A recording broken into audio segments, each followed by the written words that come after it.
Listeners everywhere, welcome to the Movie Show with Joel and Ryan, the weekly fix for your screen addiction and a trusted source for discussion of all things film and television.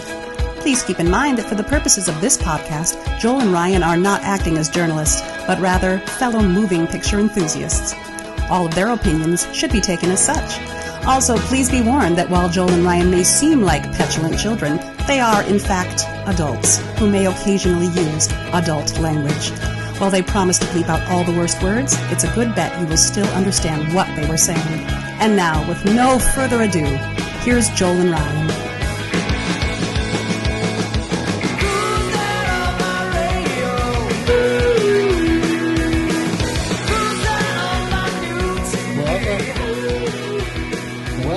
Welcome to the Movie Show with Joel and Ryan. Welcome. I am Joel. And I'm Ryan. And we have reached the autumn. The autumn of 1982. It's taken us a while to get here, admittedly. And maybe we should have gotten here faster, but we are having fun. And I think we're allowed to have fun because, it's our podcast.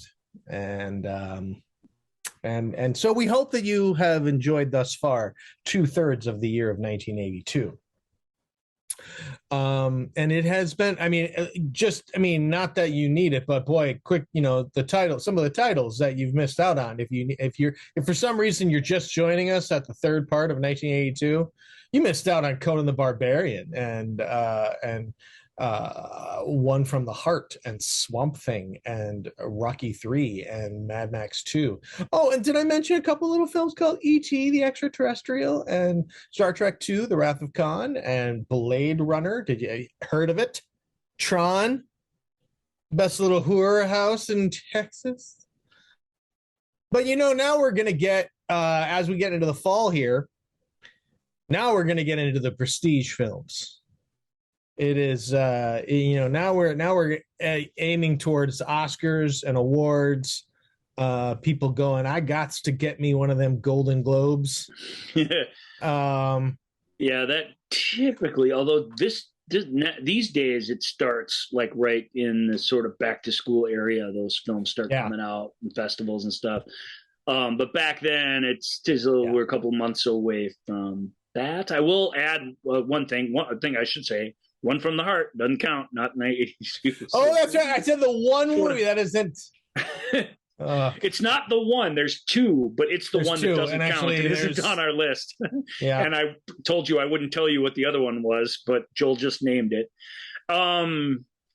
Because I just considered it 82, and I'm sticking to my guns, even though it's against my own rules. It's my prerogative to do that. There you go. You can call me out on it, but you won't. Let's face it, you won't. Yeah, you won't do that. Because you know what? Rules, we're not breaking rules. We're just bending them. But let's revisit real quick before we move on, because I feel like we're going to be okay on time for this one. The summer really kicked our butts, and we appreciate you sticking to the end of that show. But the movies just kept on coming all right through August. I mean, what do you want? Even the silly Beastmaster that wrapped it up is still a film whose legend has only grown so far beyond its modest box office take for the late August, time that it came out. But let's revisit just briefly the songs, because there are a lot of songs. Am I right, Joel? Right? We said, "Eye of the Tiger," "Hard to Say I'm Sorry," "Love Lift Us Up Where We Belong," "Somebody's Baby." The one that I skipped that, "I Will Always Love You." "I Will Always Love You" would have won an Oscar for Best Song in 1982 if the Oscars were anything like they are today, which is where really only songs that really get a lot of attention. I shouldn't say only, but largely the songs that get a lot of attention are songs that characters sing in the movies. Those are given extra weight when the Oscars roll around these towns than the ones that just play during the closing credits. Even though if you get enough superstars involved in those, they will show up at the Oscars as well. But they really got to be a superstar to do it. A great song just isn't enough. And this year, hardly any of these songs. These are all some of the top songs of this era and recording. And 82 is just a fantastic year for radio hits and radio music. The song we left off is from Night Shift. And I'm not talking about Quarter Flash's Night Shift, which is a fantastic song, the opening credits song. That's a really, really good song. I'm talking about the closing theme to Night Shift, which is That's What Friends Are For. That song, which was the top song in 1985, the top song of 1985 in terms of sales and airplay, was written specifically to thematically fit in with the themes of Night Shift.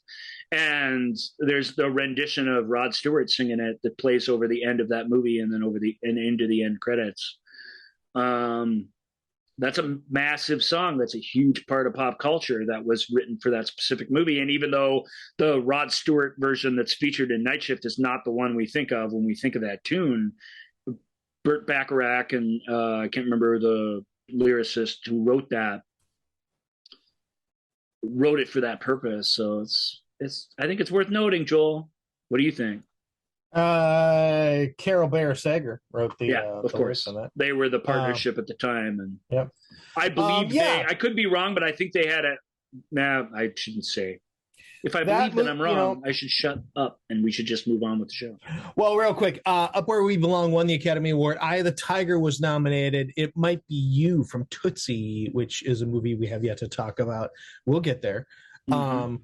If We Were in Love from Yes, Giorgio.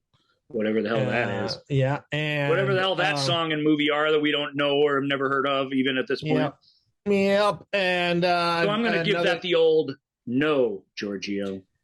No, Giorgio. Music by John Williams. Best Friends, a movie we have coming up. How Do You Keep the Music Playing? Those are the other nominees. It's a good song. Not a lifelong hit. Mm-hmm. Yes, Giorgio must be a short film or something if it's John Williams, because what the hell? I don't know. I don't know either. Yeah. All right, but all right. So let's hop into it. It is the year in film, Part 3, 1982.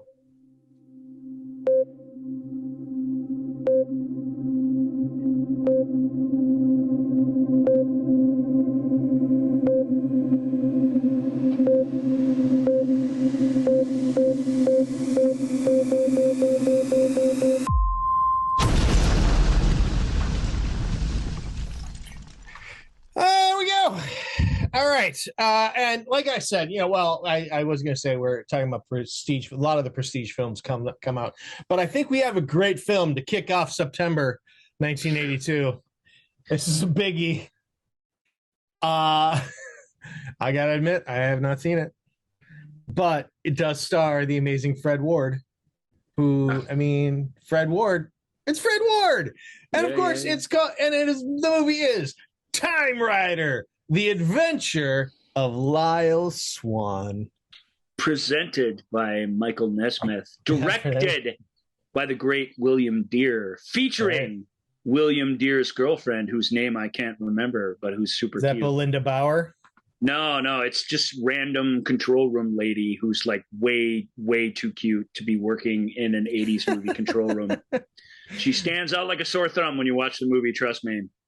William Deere's got great taste, and she's effective in it, but it's kind of funny. It's like, how many hot model chicks do we see staring at computers in these things? They didn't even give her glasses to disguise her.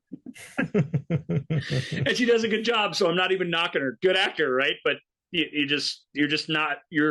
you're way cast against type here, unfortunately. But that's the only scene in this very modest movie where there's a ton of extras, essentially, where you could put a cameo in if you wanted.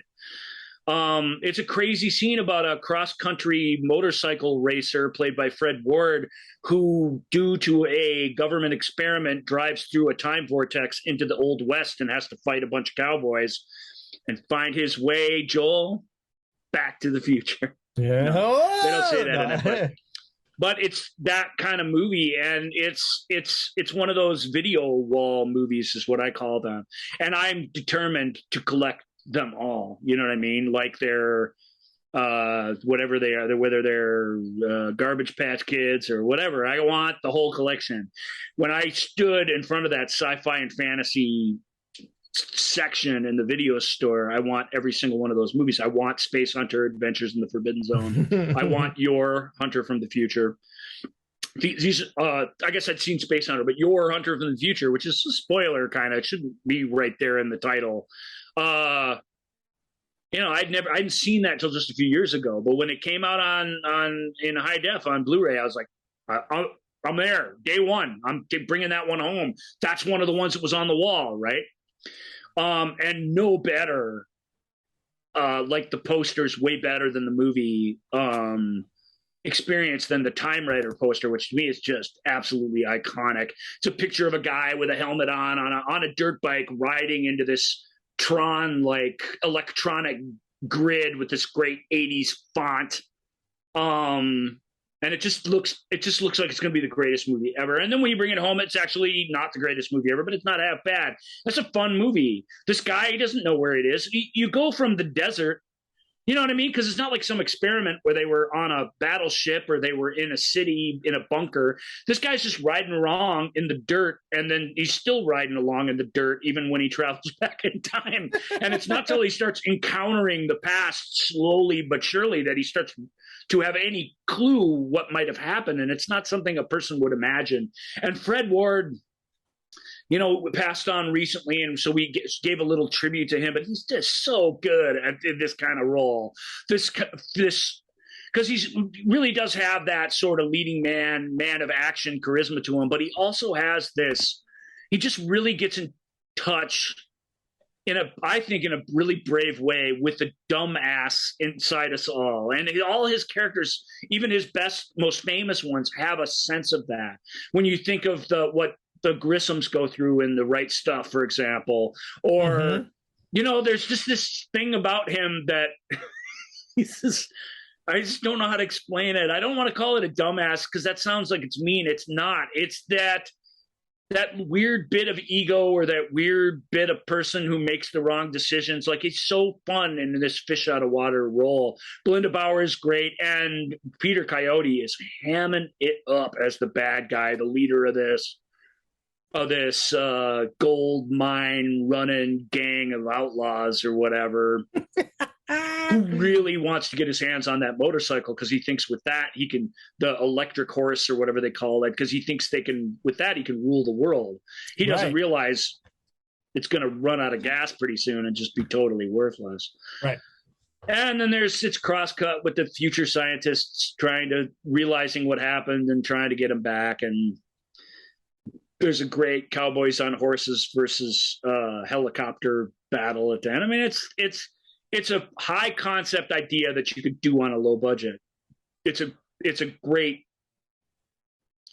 double feature with any of these cheesy movies that we talked about from this year. This would be a great lead in to Beastmaster, for example. I think you got to clean up with Beastmaster. But I think this is a fantastic lead into that. It's be great to see these at the drive-in. Joel must have a drive-in story this episode because he promised one way back in episode 1 and we haven't gotten it yet. Is that coming?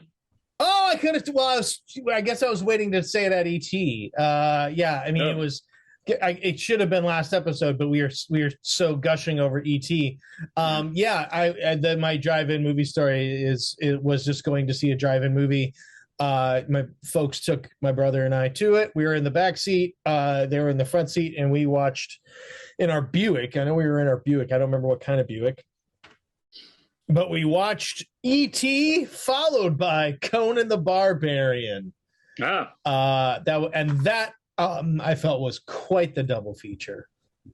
It was all these families, and then it's not bad. I mean, E.T. the headliner, and then followed by Conan, the movie that had been out for a while. Yeah, I think the theory being that the kids would either fall asleep or they would leave.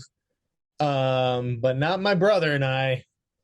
We're like, we must see Conan, and my mother was none too happy that and they kept saying, you boys just go to sleep. You boys go to sleep. And we're like, kind of trying to look between the seats and to watch Conan. Nice.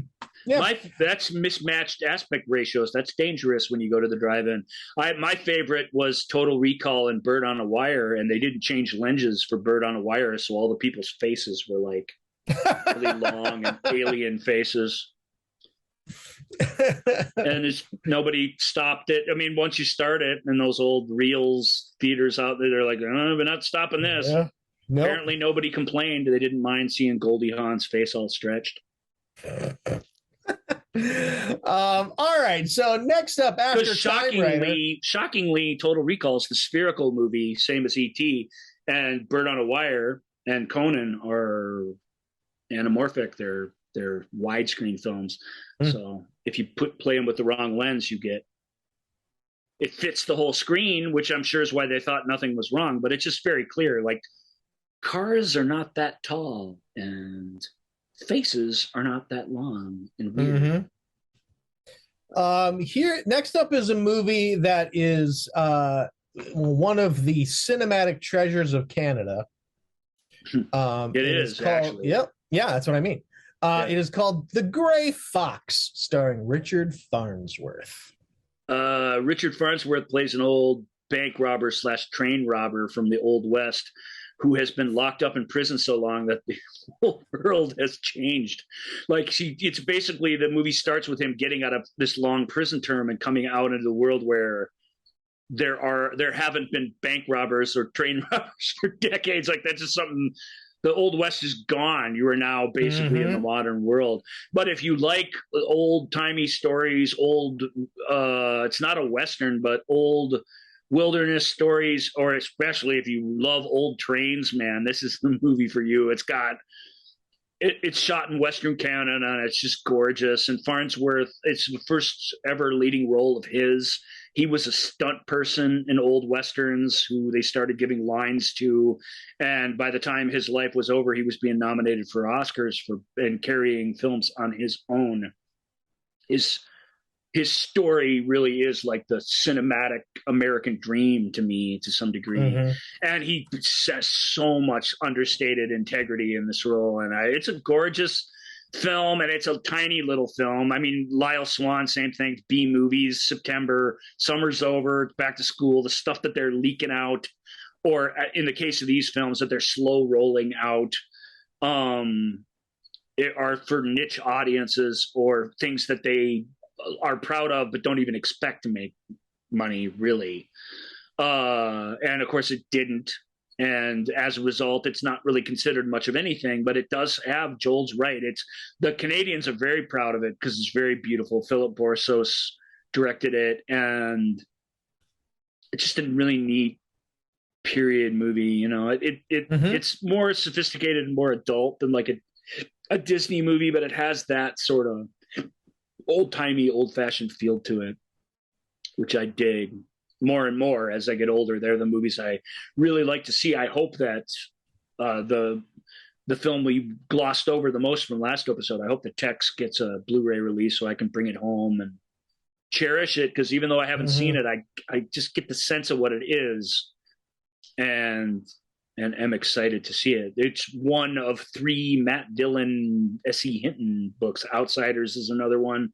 Yep. And I think Rumblefish is the third. So how bad can it be? Those are all good. Right. Sorry to go back to that. But. No. It segues nicely into to the third movie from September, and then we're actually done with September. Yeah, not much in September. We're moving along. I told you when we were back in March, September really was back to school. Nobody was going to see the films, and the studios didn't release anything. They just let the late summer. And what did we have? We had Officer and a Gentleman, Fast Times at Ridgemont High. These things are still playing in the cinemas. Yep. E.T. is still playing in more than half the cinemas in the world at this point. Yep. So they didn't need to release anything here, especially if it wasn't going to get seen by anybody. Not surprising. But you know what you could go see? You could go see the movie, the movie of the concept album, the movie of the concept album, The Wall, by Pink Floyd. Because not a concert of any kind, really. Yeah, the band's not even really. Yeah, the band's not even in the movie, really.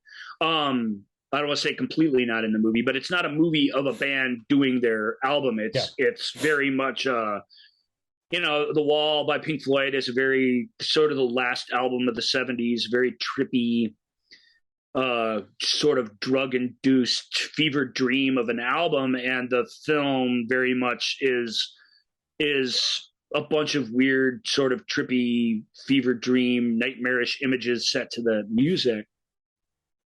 It really doesn't tell much of a narrative story, but of course the album doesn't tell much of a narrative story. And if it had, it would have been dismissed as cheap musical theater. You know, rock and roll concept albums work best the less narrative they have, typically. If they're wrapped up in a theme or an idea, if they're metaphors for other things in life, as opposed to now Johnny does this, now he does that, now he wins the big game.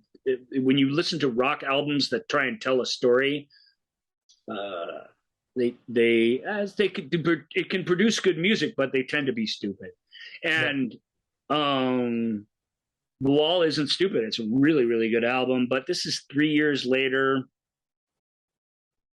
Alan Parker directed this. We love him. Just no Alan Parker movie I don't like, but if I have a least favorite, it might be this one, because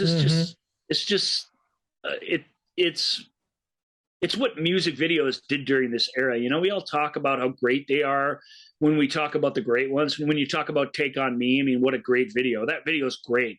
When you hear that song on the radio, it's cool that you think of the video. But the vast majority of videos ruin the songs. They're cheaper and stupider than the songs. They're cornier. They bring the music down to a corny, what you can achieve in a weekend with a cheap camera, you know. And I'm not talking about Hungry Like the Wolf. I'm talking about like everything else. Like really the vast majority of music videos aren't good filmmaking per se. And that, to me, that's what The Wall is. Even though The Wall is good filmmaking, I don't get into it because The Wall, the concept album, the double album, you know, Pink Floyd, it's kind of they made another album and then they made a few more reunion albums where they weren't whole. But to me, The Wall is the last Pink Floyd album. It's the last great Pink Floyd album. There's just great stuff on it. And when you put your headphones on or you turn the lights off and you just listen to that and let it happen to you, it's your own thing. You know, it's you and the music, and that can take you anywhere. When you're seeing somebody else's imagination, and it's an imaginative film, but trying to be translated in what can be accomplished on film, on a budget, on a timeline, and that vision, that imagination just gets compromised to the point that it doesn't support the music very much, anywhere near as much as your own imagination can. And therefore it's sort of a detriment to the music. It doesn't serve it very well. And that's, I think, The Wall's ultimate proof of that, because it's actually a good movie. Maybe people out there love it, but I just feel like you lived with The Wall for 3 years before this came out. I mean, what was it to you? Was it this? Was it really this? Probably wasn't. Right. So, and now is it? Can you get the meat grinder out of your mind? I mean, can you divorce yourself from it once you've seen it? Maybe you can't. And if you can't, it's kind of a tragedy. So it just, I don't know, it just shows you it's hard. Making a movie out of an album is hard. Yeah. And The Wall is as good an album to inspire a movie as there is, and it's still hard. So that's my take on that. I don't know. You like The Wall, Joel? You've surely seen that at least. I've seen it, really. Yeah. I don't really care for it. But I've never been a really big Pink Floyd fan. So that doesn't help to begin with. Yeah. I mean, I've seen it because it's a cultural touchstone. I mean, it's something that, that you sort of just got to experience it. Man, I did. Normally I would say the opposite, but try and not see The Wall with somebody who really loves it. Sure. It's kind of like Joel and his kid. You'll just make them really sad. There's no need to do that. Let them have it. It's right. Cool.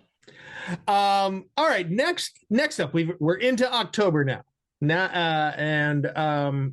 This first movie we're going to talk about here was maybe the movie that appeared most on the list when we asked, when we were talking about when we're doing this show, and a lot of our listeners and subscribers and followers on the Facebook page, the Movie Show with Joel and Ryan Facebook page,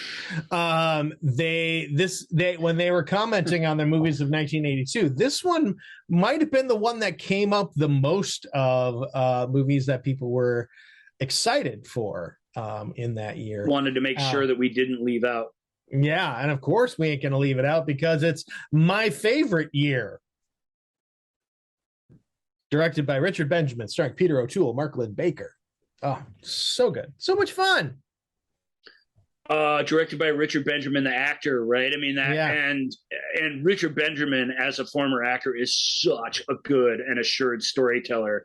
The kinds of movies he wanted to make and the kinds of stories he wanted to tell were a little off the beaten path. Now, this film doesn't feel like it's unconventional or experimental or anything, but it does feel like a couple of these things we've talked about along the way, where it feels like it is sort of a throwback to a different time. It's a period piece as it is, but it's this loving throwback to the sort of whiz kid TV writer. There's a character here who sort of stands for Neil Simon. There's a character that stands for Carl Reiner. It's that group of people that East Coast comedians who wrote, the writers, really the comic writers, which were television in general, but certainly television in the early years of television was just running in front of a freight train. If you didn't keep writing, didn't keep filming, didn't keep making anything, the train ran you over. You ran out of time, you got run over. You just had to be providing content all the time, and you just had to do it. And these guys had that zany comedic energy, and it's fantastic. Peter O'Toole in an Oscar-nominated role. He went on and on for a long time, and he gave some good performance. But in my opinion, his last great role plays this very much Errol Flynn-like character who is making this transition to television as an older actor, and all the circus that came with the making of the behind the scenes of that. And it's such a fun comedy full of such cool characters, and O'Toole is totally invested in it.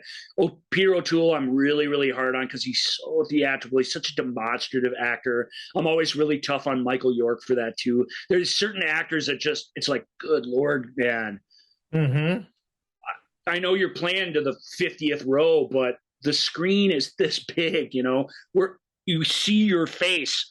Take it down a bit, please. And Peter's never been one to do that, honestly. He can do it, which is frustrating because he just doesn't do it when left to his vices. But it's such a great match, isn't it? Joel, you're a pretty big Errol Flynn fan of the two of us. And I'm coming to it slowly, but I'm becoming a pretty big Errol Flynn fan actually here way, way, way after the fact. And that's such a great marriage for what Peter was at this time in this world. And my favorite year, I didn't see it in 82. I didn't see it in 92. I saw it just a couple years ago when it finally came out on Blu-ray. So I haven't been living with it all this time. And I think Mark Lynn Baker's always been really, really good. I think people who only know him from Perfect Strangers, this will be revelatory for them because it's not O'Toole. It's really he that's the main character in the thing.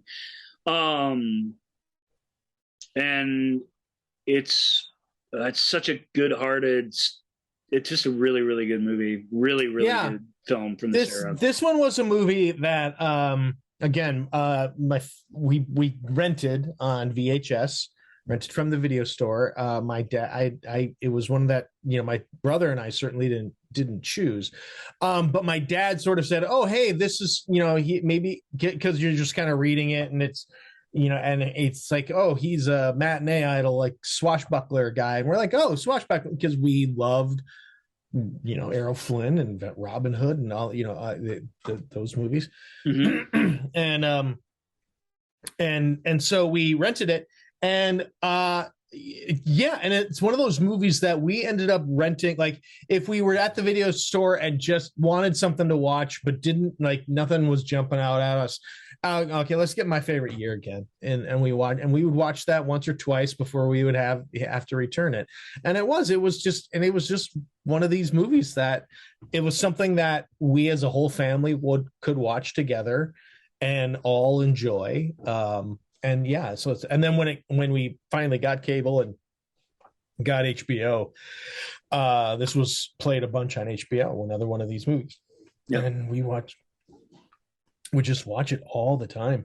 I'm envious of you guys. I wish it's the kind of movie when you watch it, you wish you'd had that kind of experience with it. You know what I mean? Yeah. Truly, I should have had this movie as part of my life this whole time, and yet, hey, at least we found each other at this point. I'm happy. At least you found each other. Yep. And I'm happy for understanding, because I probably like Racing with the Moon better because that's more my speed. But Richard Benjamin's a really, really good filmmaker, and he pretty much made his best movie right out of the gate, which is a really, really impressive thing. And he continued to make good ones, but this is really good stuff. And, and it's full of people behind and in front of the camera who are not easy to juggle. And you really feel it. I don't know what kind of effort it was to bring it to life, but when you're watching it, it feels effortless, which is what it should feel like. And that's neat. That's really an accomplishment of his. Next up is a movie. Now, when we growing up, we had, we would record videos and every once in a while we would borrow a friend's VCR, and then we would rent him if it was a movie that for whatever reason, sometimes we just have two VCRs. We'd put them in there and we could connect them and dub the movie over to have it. This was before they did like the magnetic tracking thing to really mess that up. So we had a videotape that had this movie that I'm about to mention, Porky's and Stripes, all on the same videotape. And of those three movies, the one that probably got watched the most was First Blood, starring Sylvester Stallone. Wow, I forgot First Blood was coming up on the show, huh? Yeah, Sylvester Stallone, Brian Dennehy, Richard Crenna. This is another. We talked about this in we mentioned this in we talked about like the War at Home episode that we did, I guess, about a month ago or so now. We've talked about this one in a lot of various different contexts because it's a very, very favorite film of ours. Sylvester Stallone wrote, directed, starred in his most iconic character earlier in the year. The third Rocky film, Rocky 3, was a huge hit. This was more of a modest hit, but it was a hit. But he didn't direct this. He didn't really write it, although he was a big enough star that he had a hand in manipulating it in the certain directions. But he had a strong director, a strong book that the screenplay was based on, and a lot of other actors surrounded by him that, like Dennehy in particularly. I mean, Crenna's great in a sort of ringer role where he comes in at the end, but it's Dennehy that drives the film. He's so fantastic as this sheriff, who's not really an evil sheriff, but just who has enough of a stubborn streak that he refuses to back down and turns this thing into this escalated bit of violence that was totally unnecessary. This also just fantastic use of the Pacific Northwest. When this film, in the town, the bridge that he crosses, the personality of the place, but when he heads out into the wilderness, man, it's like Grizzly Adams territory. You feel like you're gone and away from everything. And so the Vietnam sort of allegory, even though it's a different kind of terrain and a different this and that, it still has that you're lost in the jungle kind of feel to it. And when the elements become the great equalizer in the action, man, you're one man. It makes it believable that the one man show can take over and really take his pursuers down. It's one of Sylvester's best acting roles. That the helicopter stuff at the waterfall or whatever, the motorcycle chase, the real life stunt based action in it is outstanding. We said before the film ends with him blowing a bunch of stuff up and everything, but it mostly ends with a nervous breakdown and our hero giving a 3-page monologue about how he can't connect with his own life and doesn't believe that he will ever be able to. And that's a crazy place for a movie like this to end. Yeah. It's crazy place for it to end. And yet that part of it, that's why Vietnam vets are drawn to this film, because it has that at the core of it. And that's what brings it all that sort of real power. Outside of all the mercenary things that are good about it, that heart, the beating heart of the thing is that. And it's so good. And I weep for the Rambo character, because he's so bad and is part of so many crap movies. And when you look back at this origin story, if you will, or this first film, it's its own thing. It doesn't have Rambo in the title, and if it doesn't, it's worth checking out. And this film, that's not to say the Rambo movies aren't diverting enough, but you really do get what the difference between Hollywood was when they were developing films in 1981 and 82 and when they were developing them in 85 and 86. And the difference, it's not that 85 movies suck so bad, but the difference is profound. It's profound what they were trying to feed us and what they were trying to give us more of. First Blood challenges you as a viewer, and I adore that about it. And it's not going to be for everybody. It's still sort of a cheap action exploitation film from 1982. So it's not the best date movie or anything, but it's hard for me to imagine any audience member not being carried away by it, even 40 years later, because it's so much better story than you probably think going in, if you've missed it to date. And it made such a strong impression on those of us who saw it when we were kids. Yeah. One of the things that Rambo probably could have used in that Northwest Pacific town is Q the Winged Serpent, which also was released the next week in 1982. My transition game is on today. Yeah, except you skipped over a chance to say Winged Serpent, which is really what you should have Winged, said. yeah. So if I have any criticism, right, the Old English winged is certainly appropriate in this case. Q the Winged Serpent. Why is this here? This is really a movie that could have left off the list. But again, one reason, it's on the sci-fi and fantasy wall, even though it is neither sci-fi nor fantasy. Right. Not exactly horror though either. It's hard to pin down what it is part of the joy of it. It's the story of an ancient, is it Egyptian? What's Quetzalcoatl? Aztec. An ancient Aztec dragon like eagle thing that has somehow come to life in modern day Manhattan and is killing construction workers and sunbathers and all kinds of unfortunate rooftop related victims. And the two cops, played by David Carradine and Richard Roundtree. Yep. And what's even better is they're not the main characters in the story. The hotshot cops, and they couldn't be better. They couldn't have got two better guys to star in a movie like this who would absolutely hold down the fort. Larry Cohen wrote and directed this, and he's a terrible writer and director, but he's flirted with goodness a couple of times, once with It's Alive, and I think most profoundly with this film, Q the Winged Serpent, because the social commentary going on in here elevates the cheap B material, and it elevates the sort of weird old school stop motion monster. And that all rests with the great Michael Moriarty. And if you've never seen Michael Moriarty in something, those two movies, the Larry Cohen films, It's Alive and this, certainly a great place to start. If you only know him from Law and Order, you don't know him at all. He plays this cheap grifter who's down on his luck, can't get a job. He's got all those early Reagan era economic blues. And he, through just dumb luck, stumbles across the lair of this thing. And he holds the entire city hostage for money before he will tell them where it is. because this is his shot, as he explains to his girlfriend, who's played is Candy Clark. She's a really good actor. I believe it's Candy Clark. Yep, Candy Clark. Yeah, Candy Clark from At Close Range, and most famously, I guess, from American Graffiti. But she's done all kinds of great stuff. Yep.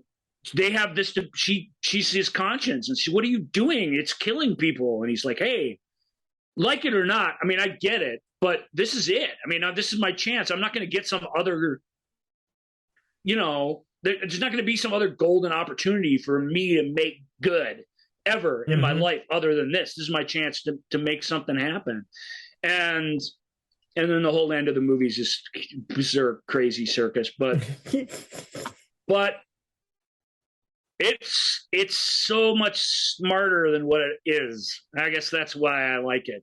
And yet it's just as stupid as you would hope. So for lovers of cheap B monster movies, we talked about a bunch recently, and for lovers of rather clever, you know what I mean, like allegories for other things, comments on society and stuff, this, Chud, there were a handful of them where they really were. John Sayles wrote a couple that we talked about a few weeks ago. They really were more than what they were, and Q gets, it's not a great movie. It really isn't. It's bad movie night movie, but it's a great bad movie. Just fantastically well done bad film. All right.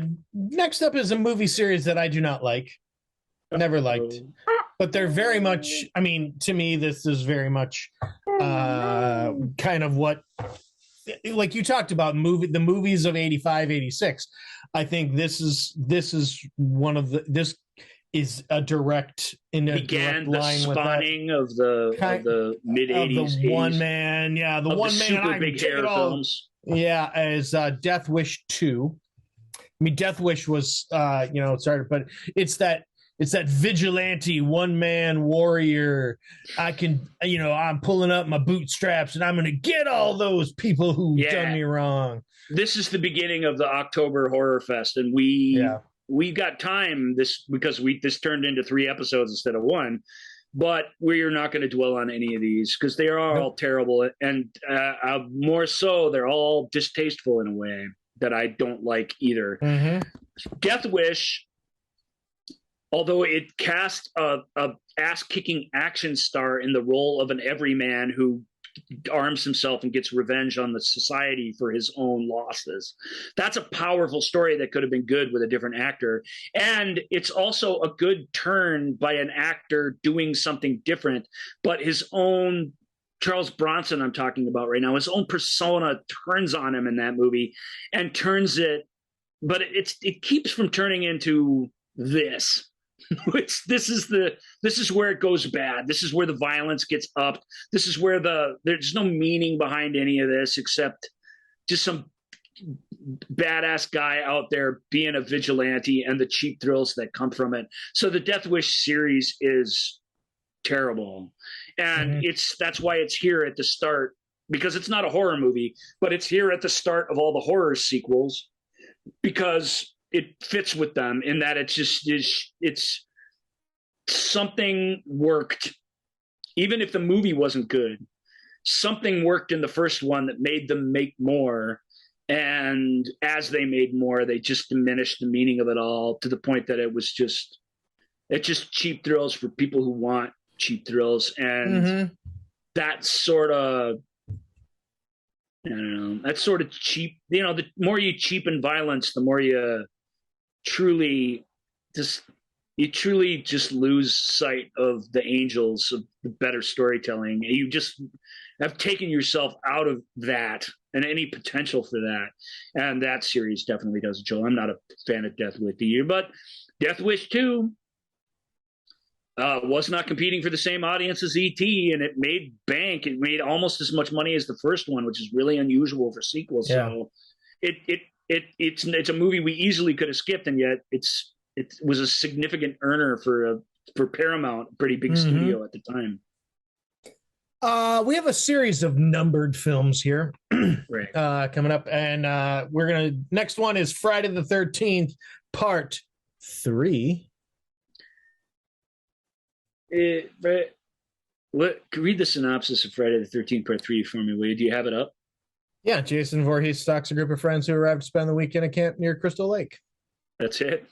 That's it. Thanks for differentiating that from the other film's synopsis. Yep. Is that really it? That's all that happens in it? Pretty much. Well, Jason Voorhees, having barely survived a wound to his shoulder from his own machete, is back to revenge on all that visit his woods. Barely survived. Isn't he undead? Didn't he spend a decade like under the water or whatever? What do you mean barely survived? This movies are so stupid. Yeah, I've said it before and I'll say it again. There are no good Friday the 13th movies. Even people talk about the first one like it's good. It isn't. It wasn't good then. It did have that killer, inspired by Carrie, I suspect, sort of non sequitur ending. That was pretty impressive, I have to say, because it leaves you, it doesn't leave you at peace at all. That ending scares the shit out of you, which is great. That's what a horror movie's supposed to do. But it sets up this series of films. It just goes on and is still going on that are all awful. And they are all awful. I'm sorry, they're bad. And this one's as bad as any of them. This one is only notable because this is the first time he gets a hockey mask. Oh, well, there you go. Great, cool, well done, Jason. I guess we'll move on from there. You're good at accessorizing. All right. Next up is Amityville 2: The Possession. Does that have a synopsis? Dysfunctional family moves into a new house, which proves to be satanic, resulting in the demonic possession of their teenage son. Well, okay, at least it's the teenage son this time. That's sort of different. Teenagers are scary to adults, so I can see why that might be the stuff of nightmares. But again, Amityville, made by Stuart Rosenberg and based on a true story, based on a true... Based on the incredible true story. Yeah, based on the incredible, true, fraudulent story told by these people who lived in this house.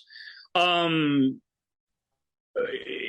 isn't great on its own, but it is done with a sure artistic hand. James Brolin, Margot Kidder are good in it, Rod Steiger, and it's directed by a guy who doesn't intend to make some piece of fluffy garbage. He tries to take on the story there that he has in hand in the best way possible. And it was a big hit. So regardless of whether it was quality at all, it was a big hit. And now since it was a big hit, it's got to have an Amity 2 and an Amity 3 and an Amity 4 and an Amity the remake and an Amity the reboot. And it's just gone on to diminishing returns. And Amityville 2 I've seen, but I didn't remember much about it. I don't remember the teenager being the problem, so obviously I can't even... It didn't make much of an impression. But these films, they didn't all come out in October here. We saved all these for a clump so that we could blow through them. Back when we thought this was only going to be one episode, we needed to just read them out loud, admit they existed, note that they were hit films of 1982, because they were. And then just move on. So now here I am in a show where I actually have time to talk about these, and I don't want to. I don't want to talk about them. They suck. They suck. I didn't like them then, and I didn't know why, and I like them less now, and I know why, and I still don't want to tell you why, because you don't want to hear me preach about all your favorite slasher movies, and I don't want to preach about it, so F it. Sadly, the next movie that we have is not called Tentacles 2: The Tentacling, but it is from the episode that we were talking about on Jaws ripoffs. But we have Piranha 2: The Spawning. Well, okay, Piranha 2 wasn't a hit, wasn't anything. Nobody saw it. It maybe played on Saturday afternoon TV eventually a few years ago. But this film was seen by nobody and experienced by no one. And it was a weird sequel to a ripoff of another movie. So its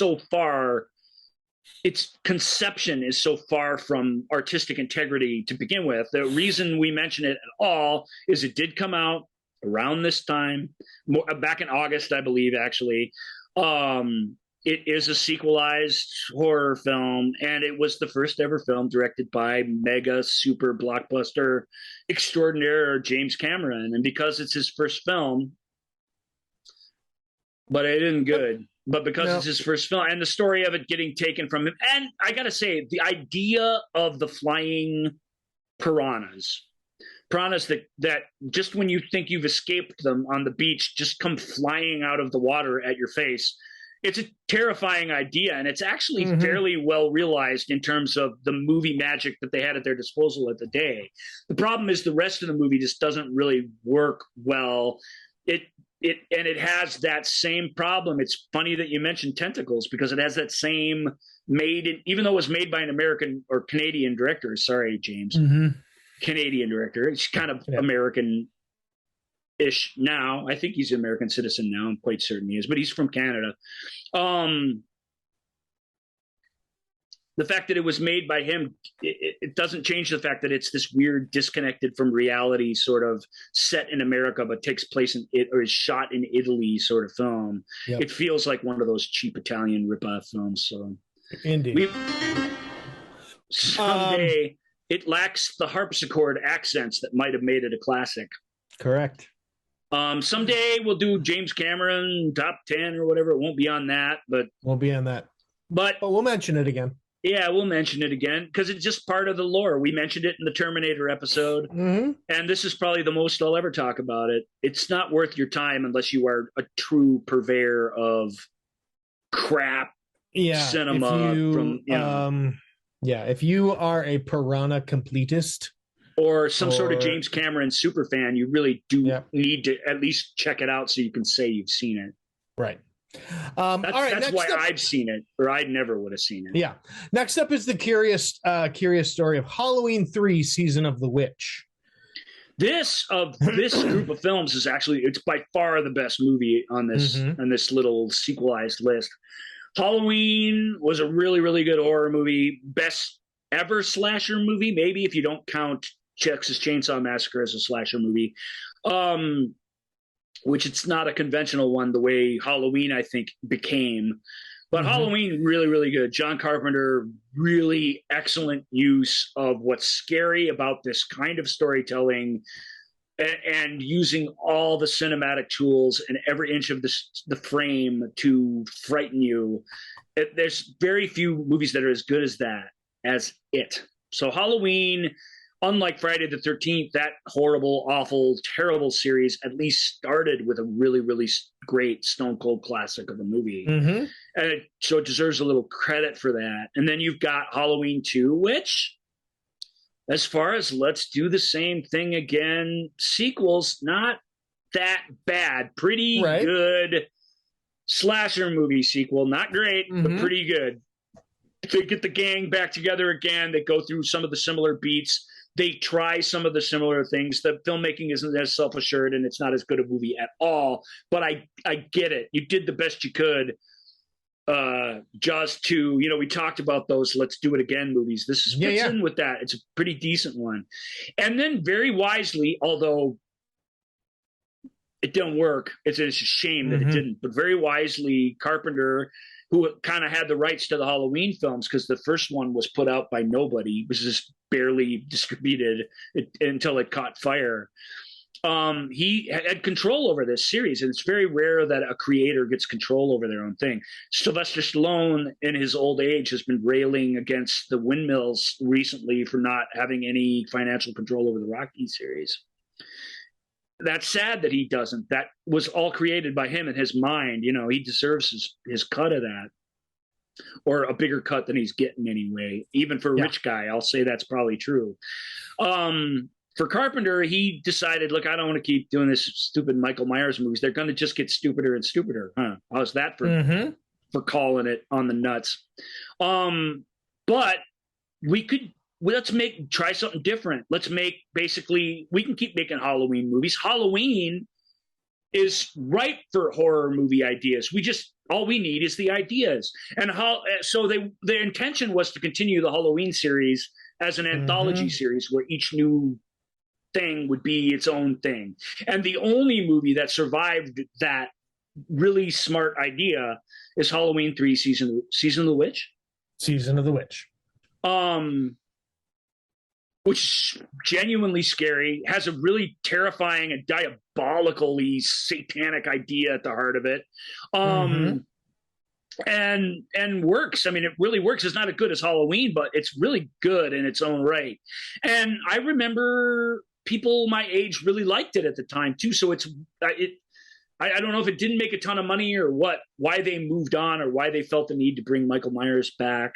Maybe it made less than Friday the 13th 3, which is in every way worse. So, Right. Who knows why they turned the clock back and made more lame Halloween movies with the central boogeyman. Maybe that's just what they felt they had to do, but Season of the Witch is good. Halloween 3's, I mean, if you have to watch any of these that we've talked about, that's the one. That's a really pretty good film. I don't love it because I really didn't like horror movies at this time, but I admire it greatly. I love the concept of it. And every Halloween, I still sing the effing song. So it sticks in your head. It sticks in your head. All right, and finally, in our little horror batch here, we have Slumber Party Massacre. Oh, well, the first Slumber Party Massacre came out in 1982, but the reason it's part of this group is because it was the first of another terrible series of movies to come out that wasn't even good to begin with. But Slumber Party Massacre, that has a cheap exploitative draw to it that I think we can all understand what it is, and it's clever title, so credit where credit is due. It's also just here so you guys get it. Maybe it's sinking in. This is less than half the slasher movies that came out in 1982. Yeah, they just came out all the time, all of them. They were all made right around this time, essentially. So you can't talk about this era in film without mentioning some of them, and that's a group of the most notable ones. Yeah. Let's with go some on to flying piranhas thrown in for good measure. Indeed, flying piranhas and some more weird masks. It's a neat idea, right? It's a neat idea for an escalation of a monster. It's out there. It shouldn't work on film, but it does. Those piranhas are scary. Well, to go back to last week's episode, transparent bat wings that just flap around your face. They act like bats. Bats are scary. They're so weird and random, and I get it. Well, to go back to last week's episode, they are monsters. They do cause a ruckus, as Captain Holt would say. This is quite a ruckus. Yep. So E.T.'s not a monster. I'm sorry, that's so funny. He does cause quite a commotion. I don't understand why everybody's so upset. He's a monster. Did you cry at the end of E.T. when E.T. dies? Yes. What's her name? That's Rosa. Yeah, that's one of the best one-word line readings in all of sitcom history too. That whole sequence is so funny. Of course she could. I mean, she'd be the one that would cry, but the point is we all cried. She's speaking for all of us, and she only has one word with 3 letters to do it, and she nails it. He does cause quite a commotion. Is that what he says? Commotion? I'm trying to find it. I think it is commotion now. It's funny. Yeah. All right. So anyway, Oh, I thought I would find it here. No, man, move into November. We don't. All right, so let's get into November. November starts us off with a lovely little film called The Man from Snowy River. Oh, Man from Snowy River is great. Well, we talked about that before. We talked about that on the HBO show. So we're going to be let off the hook on a handful of these where we don't really have to dwell on them again. But Australian movie directed by George T. Miller, the other Australian George Miller director who didn't make the Mad Max movies or the Babe, the Pig movies.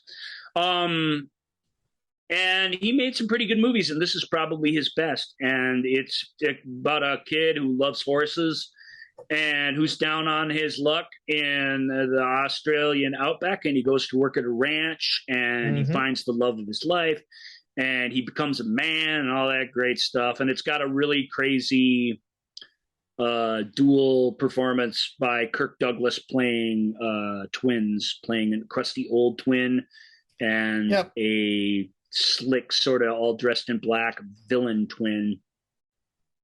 And I've said it before, it seems crazy now, but I didn't know they were twins. Like the first 2 times I watched Man from Snowy River, I thought they were the same guy. Harrison and Spur. They couldn't be more different, but they're both Kirk Douglas, and he's a pretty specific kind of character in his own right. And I told you, I don't think it's all my fault. I was a kid. I was playing with Hot Wheels while I was watching it, so there was a distraction factor going on. And that movie does not do a good job of introducing those guys as twins. It needs a scene up front where you see them both interacting with each other so that you know it's the same guy playing 2 guys, and it's okay for you to buy in. It needs, every movie that does this has that, but this one. So George T. Miller, hey, I'm a big fan. I like Man from Snowy River, but go back, watch The Parent Trap, and see how it's done, because you've got to do that for it to work right. And don't blame Miller on your own deficiencies. And you confused little Ryan and made him look like a big idiot. Don't blame him for your own inadequacies, Ryan. What? You should have known. You should have known. Yeah. Right, because switching facial hair dramatically between scenes doesn't make any sense. Right. But what do you want from me? Indeed. That's a true story. All right. A movie that could have gone in our last little bunch. We had a little interruption of Man from Snowy River, but now we're going to go to George A. Romero. I say that if I say George Romero, I sort of need to pause because somewhere in California, Michael is going woohoo, and he doesn't know why. But strangely, I don't think Michael really listens to the show very much. No, I don't think he does unless he's on it. George Romero's Creepshow. Well, Michael got on the record for Creepshow back in the countdown, the Stephen King countdown episode. 20 best Stephen King adaptations. That is a really, really, really fun episode of the movie show with Joel and Ryan. It's 2 episodes actually. Even if you don't like Stephen King or you don't like horror movies or whatever, that's 4 friends talking about movies in the most fun way with lots of plot twists and twists and turns in its own right outside of the movies. So we enjoyed that. So check that out. Only thing I'll say about Creepshow is one of the best horror anthology films of all time. Not to mention that it really nails the comic book aesthetic mixed with horror that Swamp Thing, the aforementioned earlier in '82 film, didn't quite have the resources to nail.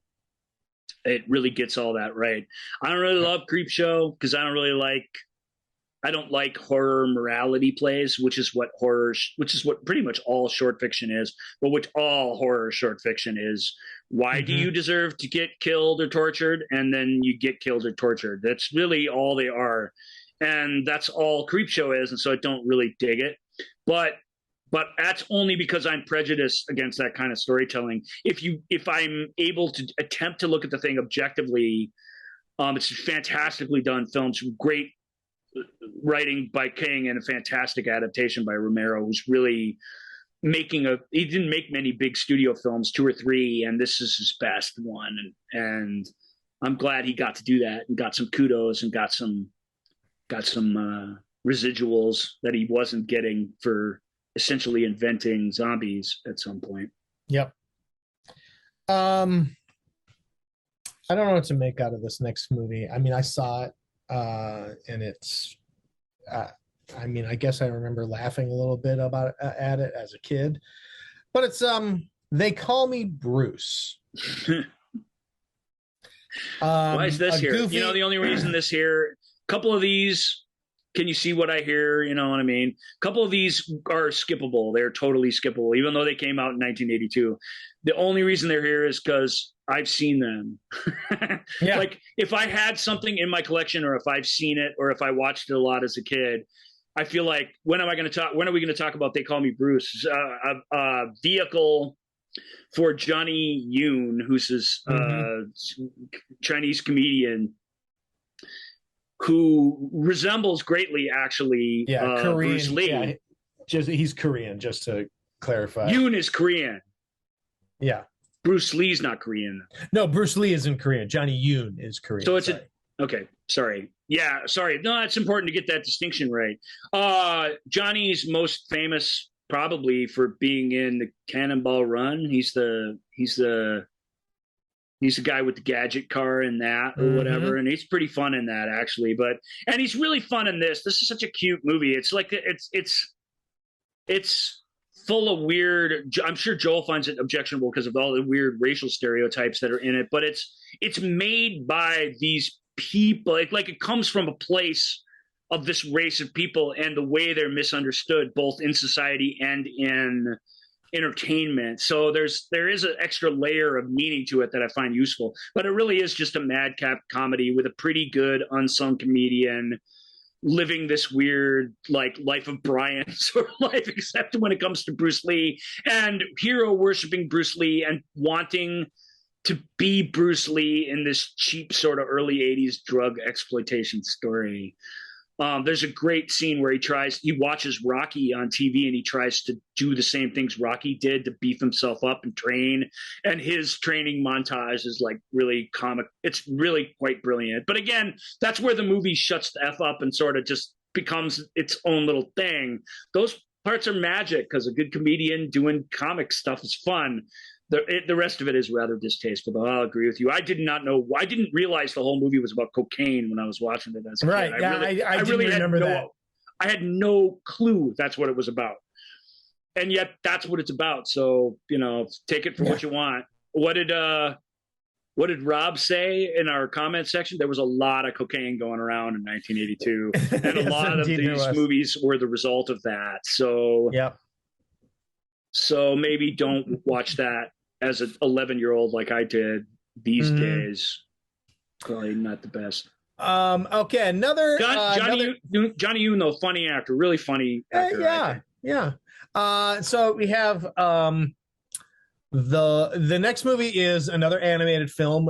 This came out in November, so family film for the kind of getting early in for the holidays, maybe.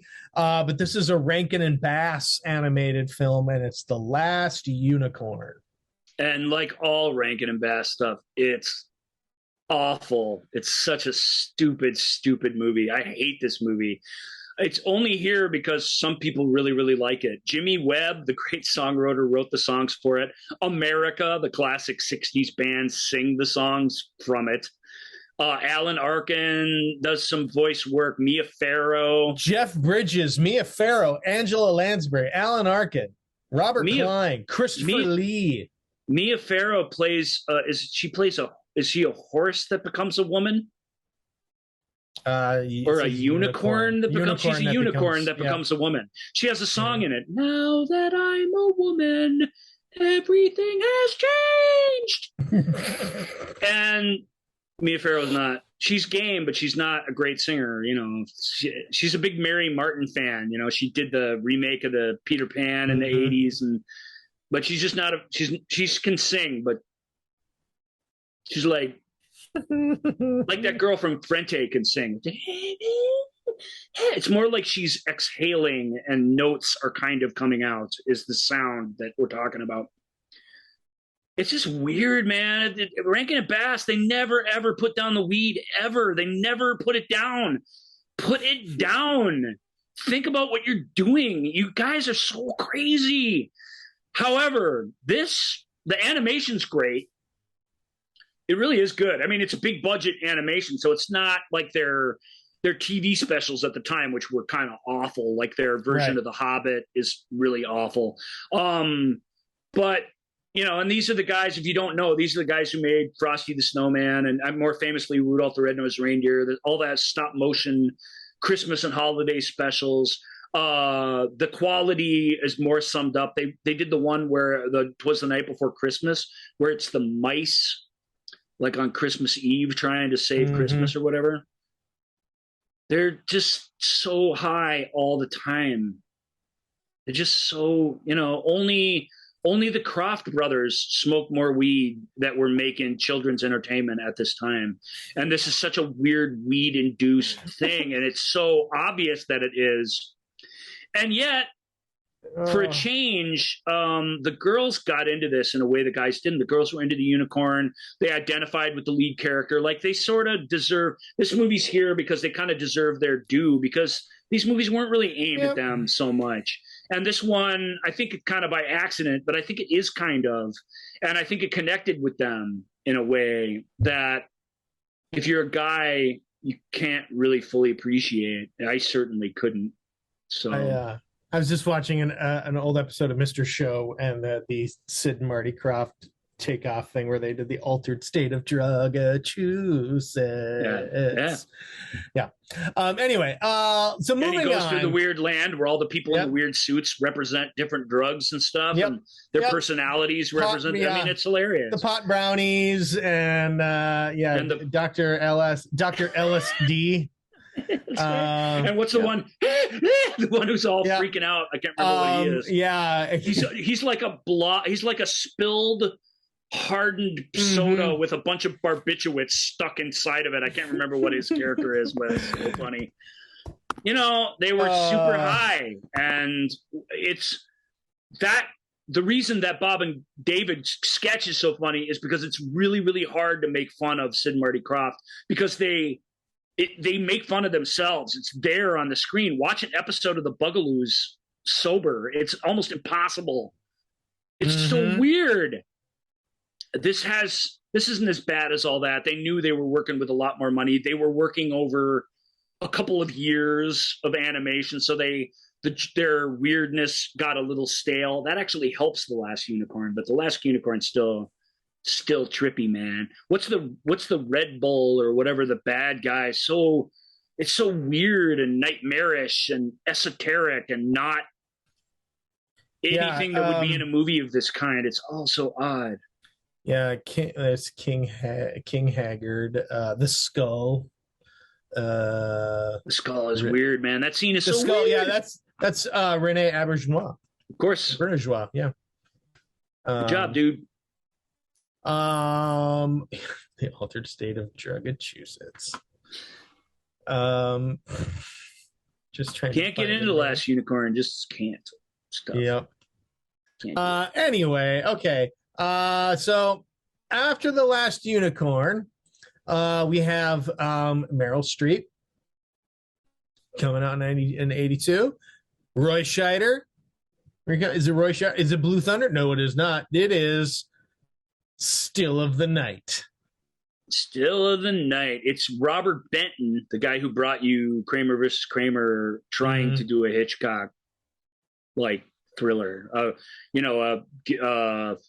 don't want to call her a femme fatale, but a guy getting in over his head into something that's wrapped up in a crime. I think if you're ever going to watch Still of the Night, I think me telling you the plot would be terrible. So I'm not going to do that. The synopsis doesn't give much away, though, Joel. Read the synopsis. I think that'll help.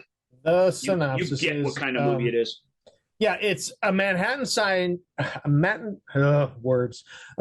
psychiatrist probes a patient's murder and falls for the victim's mysterious mistress.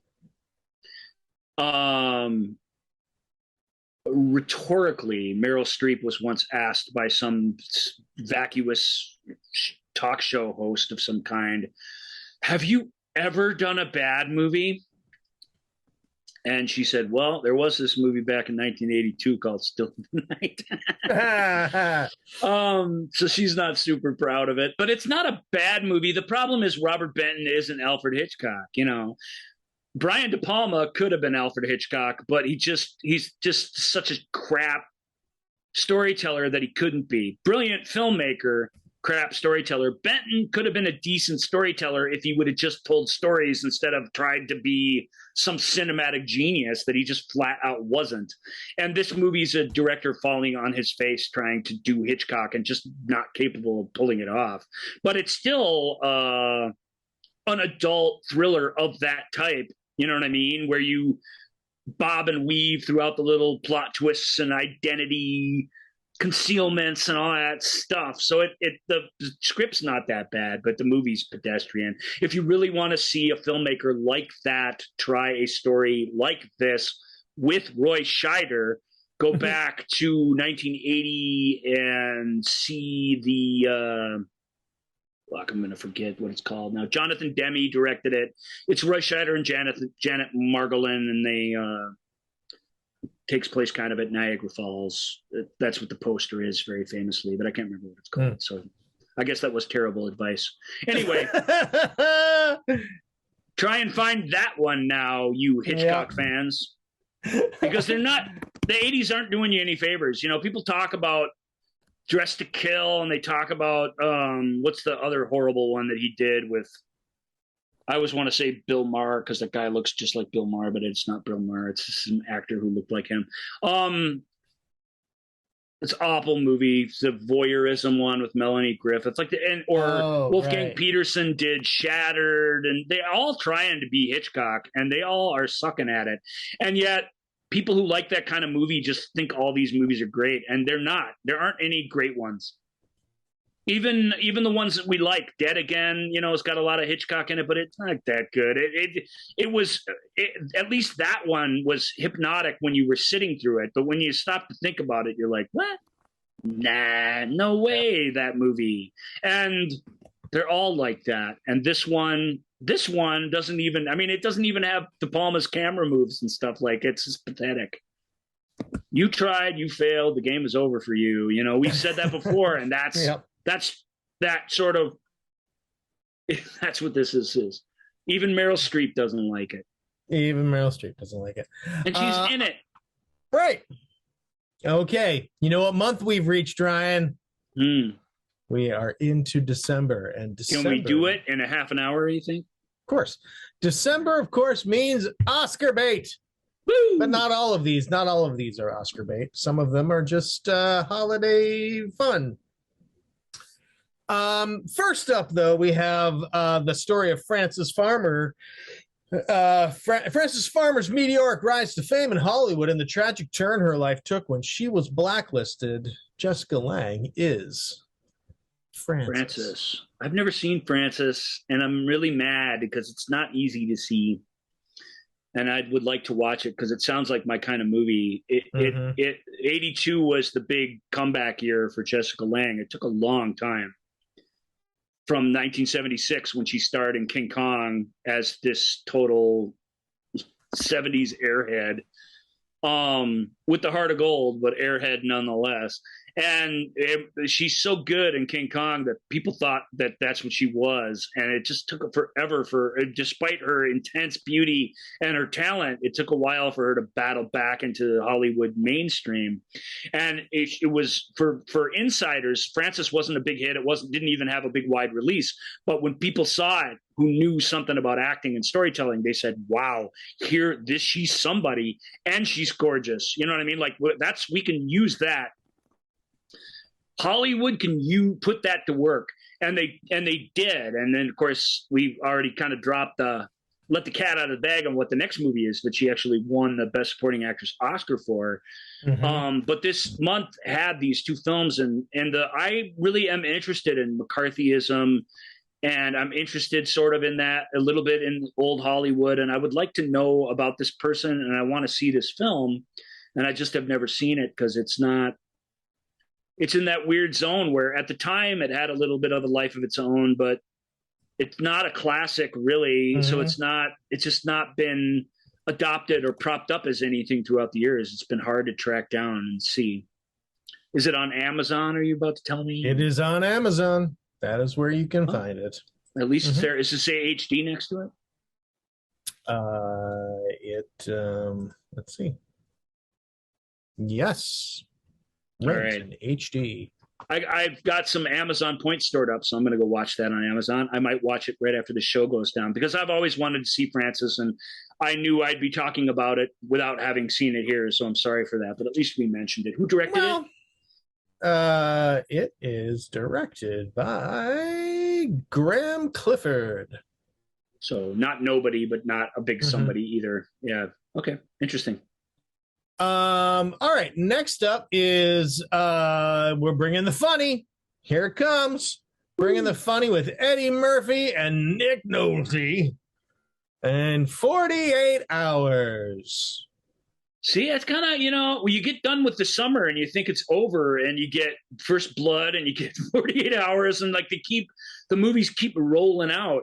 48 Hours, I'm not a huge fan of 48 Hours, actually. I think it's a little gruff and it's kind of a little ugly for my taste, but it's a gruff, ugly crime thriller. And of course, the magic ingredient is casting Eddie Murphy out of Saturday Night Live with a doesn't say much grizzled cop character in Nick Nolte, who nevertheless Nolte plays a grizzled cop character, but he doesn't play some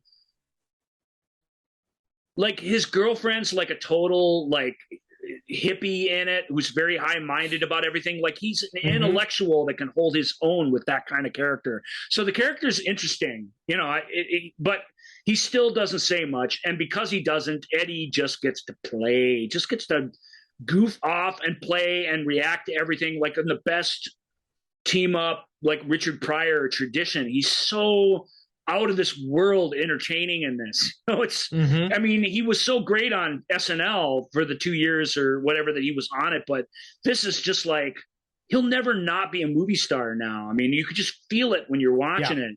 You hear him before you see him in the movie, iconically in prison singing The Police's Roxanne. And it's hilarious. And every minute you spend with him is really fun. So it keeps this rather pedestrian, I think, not a very good crime story afloat. It's made what it is by, and it'd still be an okay movie, without him. But it would be one of those Walter Hill movies that when we do a Walter Hill episode, we'll talk about all of them, and they're good, but they're not great. This one transcends that. It might actually be great. It might be one of the best of kind of these. You call it a buddy cop movie, even though it's a cop and a criminal, but that is what it is. It's a buddy cop movie where they solve the case and they track down the bad guys and they do it as a team, and you want them to team up again, even though it won't be as good the second time, and they do, and it isn't, and it's still okay because. Because these characters are that cool that you want to spend more time with them. That's the biggest compliment you can give to a film like this. Yep. But it's ugly. There's lots of ugly shootouts and ugly collateral damage, and women. I think even the smart woman who I just mentioned, this film doesn't have much respect for them at all, and you really feel that when you're watching it. It's all city hookers and prostitutes, and the cops are all shrills, and the girlfriend's all just kind of this harpy, and it's just like it's a man movie, And for that, I lament it because there's no reason one of these female characters couldn't have been decent. Right. Next up is the hilarious story of the life of a lawyer who became the famed leader of the Indian revolts against the British rule through the philosophy of nonviolent protest. What up, whoop, whoop, whoop. No, it's, of course, the 3-hour masterpiece, Richard Attenborough's Gandhi. Gandhi. Holy cow. Where do you even start? Yeah. We got to spend a little time on Gandhi because we're going to do films of Richard Attenborough. Probably not. We've already talked about Cry Freedom and stuff and Bridge Too Far. So it's not like he's going to have his own show. And this is, of course, as a filmmaker, it's his absolute crowning achievement. The thing that's kind of amazing about Richard Attenborough is he told these old school stories, young Churchill. And, as I said, Cry Freedom, these huge socioeconomic things. This film definitely, as much as any, the story of the pacifists leader of, as Joel said, the Indians against the British imperial rule of India, and the guy who was probably most instrumental for gaining India's independence. And it's a long biopic that starts with him as a young, idealistic, but still fairly conventional suit and tie wearing lawyer character who becomes an activist by finding loopholes in the law that he can exploit for money and it ends with him as this iconic, sainted,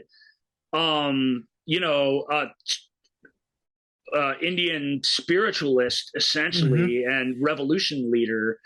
And it's the journey, and it stars a guy who'd been in a bunch of movies up to this point, but a dude who the world was not prepared for in the role of Gandhi, Sir Ben Kingsley. And we know what a good actor he is, obviously, but we didn't know. You just didn't know at the time. So when you're watching this stranger do this amazing stuff, it takes you by storm when you see it. And the huge widescreen Indian vistas and the filming of the uprisings and the show trial that came afterwards, and even more so, something Gandhi has that other films of its type don't have, is it's still full of his, even amongst the tragedy and the carnage, it's still of revolution, it's still full of his weird, British ironic sense of humor. So when something most terrible thing in the movie happens, he cuts to a bunch of stiff upper lip British guys, bureaucrats, like super underselling what it actually was, and it's comical, but it's horrible, and it shows that comical sort of thing in context and how damaging it really was. And it's a powerhouse film for that reason. I really, really still, when I see it, and it ain't one you trot out. No. You have to make a hole in your life for it. Yeah. That kind of movie, you know what I mean? You got to make room for it. You got to get it in your head. It's got to kind of be, I kind of want to watch Gandhi. And then you got to find its spot for it to watch it. But it was Best Picture 1982, deservedly. It was a totally different kind of storytelling in that it was this very old-fashioned epic storytelling. And yet it's not old-fashioned. It has a completely modern aesthetic in terms of how it views these events, that it absolutely fills it full of energy in the way an old school epic might not. It's not Lawrence of Arabia, you know what I mean? It's on that scale, but it doesn't have that standoffish, we are figures from history kind of thing to it. It's immediate, and you're right down in the dirt with these folks, and you go through everything they go through. And if you're a creature of empathy in any way, there's no chance you won't get caught up in the story of Gandhi. And Gandhi's a guy like Walter Hill. They have this in common. He wasn't certainly into the lady folk either. So even as a sainted hero of our times, he got his flaws when you go back and go through his writings and stuff. Yeah. He was a very traditional Indian after all. But it's still an extraordinary story. And as I said before, I don't remember what we were talking about, but the flaws don't turn you against the movie. They make it feel more real in a tangible way that makes you connect with the movie more. Maybe they don't share your flaws. Hopefully you're not a misogynist, but those flaws make it real. They make it come home. They're the thing that make it not a worshipful experience. And if you take that worshipfulness away, you can really connect on a human level. That's the key to making storytelling of this level work. And this movie does it better than any of them. You know, I think the first half of his next film, Cry Freedom, does it in equal measure, but we have less of a human element to spend that movie with. We have to shift our allegiances, and that makes it tricky. This one, you don't have to do that. It really, really clicks and works. I don't know. Sorry, I rambled on a little bit there. No, well, so by the transitive properties of the Academy Awards, every other movie that we're about to talk about is less than and not as good. So yeah, and I don't even know if that's true. I don't know that Gandhi ultimately is a more significant film than E.T. is, for example. No. E.T., I was just, but it for what it is, you get it. You get why everybody went crazy about it, and it's almost the easiest one, certainly easiest 80s movie, because you could say the same things or the same criticisms about like Last Emperor or some others, but Gandhi, because you just to say the word means the movie in a lot of ways, and it means giant, bloated, historical, prestige, Oscar-winning movie more than any other movie probably throughout history. Just in one word. And I get that, but that doesn't take away for a second the accomplishment that it is either. So right. All right. Next up is a movie that we'll be talking about in a future episode. No, well, it depends. It'll either be next week we're talking about it, or we already talked about it, depending on what order we decide to release these episodes. And that is Paul Newman in The Verdict. The Verdict, actually, and not my favorite year, was the most requested movie, much to my delight on our little thing. Can I say one more thing about Gandhi before we move on? Sure. When I was in Kentucky, I was in Louisville, Kentucky, and I was having car trouble. My brake lines were rusted through, and so brake fluid was leaking, so my brakes wasn't working. Only those like emergency fluppity brakes were working, like I was driving an old Model T or whatever. Mm-hmm. And I don't remember, and it would be a funnier story if I could remember the context. And I'll make one up so I can tell this funny. But this guy, he was not from Kentucky. He was from out east somewhere, but I couldn't pinpoint the accent. But he literally said to me, I'm not Mahatma Gandhi, to me, with regards to like payment issues and stuff that we discussed. Mahatma Gandhi. Okay, that's funny. I gotta find a way to put that in something. Mm-hmm. What do you think I am, Mahatma Gandhi? Everybody would know what you're talking about there. Mm-hmm. Although even that was a completely inappropriate example of a person that he was using. I don't think, Joel, he had actually seen the film. Probably not. I would guess that. I would hope that, frankly, I would hope that he hadn't seen it. We're going to talk about The Verdict in detail in just 1 week, so we don't have to spend any time on The Verdict here, which is pretty cool. Just know that those of you guys who said, hey, The Verdict, there were a couple of you. I love it, because I love The Verdict. The Verdict is one part of my double feature for the next double feature episode, which is our next episode. Right. It's David Mamet script, directed by Sidney Lumet. It's his second movie of the year. I mean, with respect to Death Trap, which is super fun, this is the movie. And stars Paul Newman as an alcoholic lawyer who gets a case that's righteous, and he does what every lawyer should not do. And every story where a lawyer does this ends in tragedy. He buys into the righteousness of the case to the point that he can't keep track of his own good or his client's good on his sort of march to justice, which is a dubious thing to try and achieve in the justice system. And it's a fantastic film that I adore.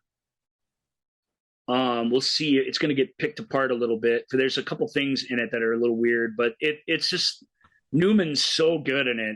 It's just, I mean, Newman's just so good in general, but he's so good in this film. He became, as the 80s wore on, he became sort of a goofy old man character actor, which he really did well.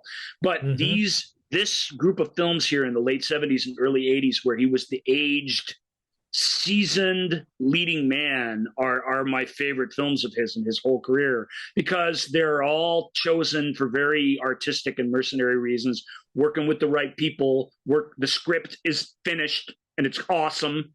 You know, they've all got these same things in common, and stretching yourself dramatically in one way or another. They all share those things, and that's what I love so much about them. And The Verdict, if you're a Paul Newman fan, obviously you got to see it. If you love those rainy, I guess it's more of a snowy movie than a rainy movie, but that sort of dark, cloudy, heavy weight of the world is sort of on this film in a way. And it's a really great look at the back rooms of justice of 1982. It's got fantastic supporting performances by that plays Jack Warden, who plays his friend and fellow lawyer, and James Mason, who plays opposing counsel. Man, is he great in this film. And there's a bunch of other great performances too, whether the family that he's trying to help, and a rather stunning turn by a woman he picks up in a bar and starts a relationship with during all this. Charlotte Rampling, it's maybe the best she's ever been in a movie, and she's been good in a lot of really, really good movies. So we will be talking about that. You'll hear us talking about that in more detail next week. But thank you for requesting it, you guys. You really made me feel good, because there's something my two double features share. They share a bunch of things. They share Paul Newman, for example. That's the obvious one. But they share a bunch of things. But they share one real dubious thing from this time period that I think is worthy of discussing, but I think that really undermines both films. And I was glad to see you guys wanted to hear us talk about it, because we will. And I appreciate that. For me, I was very disappointed in our listeners that this one wasn't requested more because of its brilliance. Because I know we talk a lot about sequels and doing the same movie again, and sometimes you do that with great success and sometimes not so much. And I think the answer on this one is fairly clear on where this sequel lies, and that of course is Airplane 2, the sequel. And yeah, so we get to go revisit Ted Stryker and Elaine Dickinson, but this time flying to outer space. Yeah, why not? Airplane 2 is I don't differentiate the two Airplane movies. So this movie, none of the same people worked on it. I was surprised. I assumed everybody came back for this film, because as did I. It's the same. It's got the same humor. It's got the same everything, and it's got just as many laughs. It really is as good in every tangible way. I'm not a big fan of either Airplane movie. I'm not a big fan of that Zucker Abrams clown show. I've never been super into it, but it's like a Family Guy episode in a way. God, if every damn thing is going to be a joke and you're going to get 3 per minute, and even if you only laugh at half of them, or even if you only laugh at a third of them, you end up laughing a lot. And that's all right. If it's going to be that kind of thing and you laugh a lot, then I guess you did a pretty good job. It's just got a lot of things to like about it, but it's not really worth going into. It really is the exact premise of Airplane.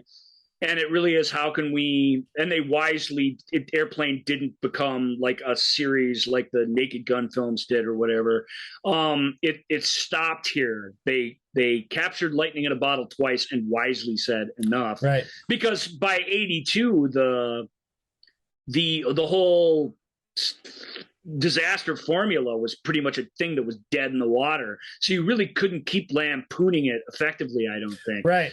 Right. But the whole up the stakes, the space shuttle trip, the commercial flight to the moon, all the same characters, even the same bit players are back to great effect. It's fun. It's funny.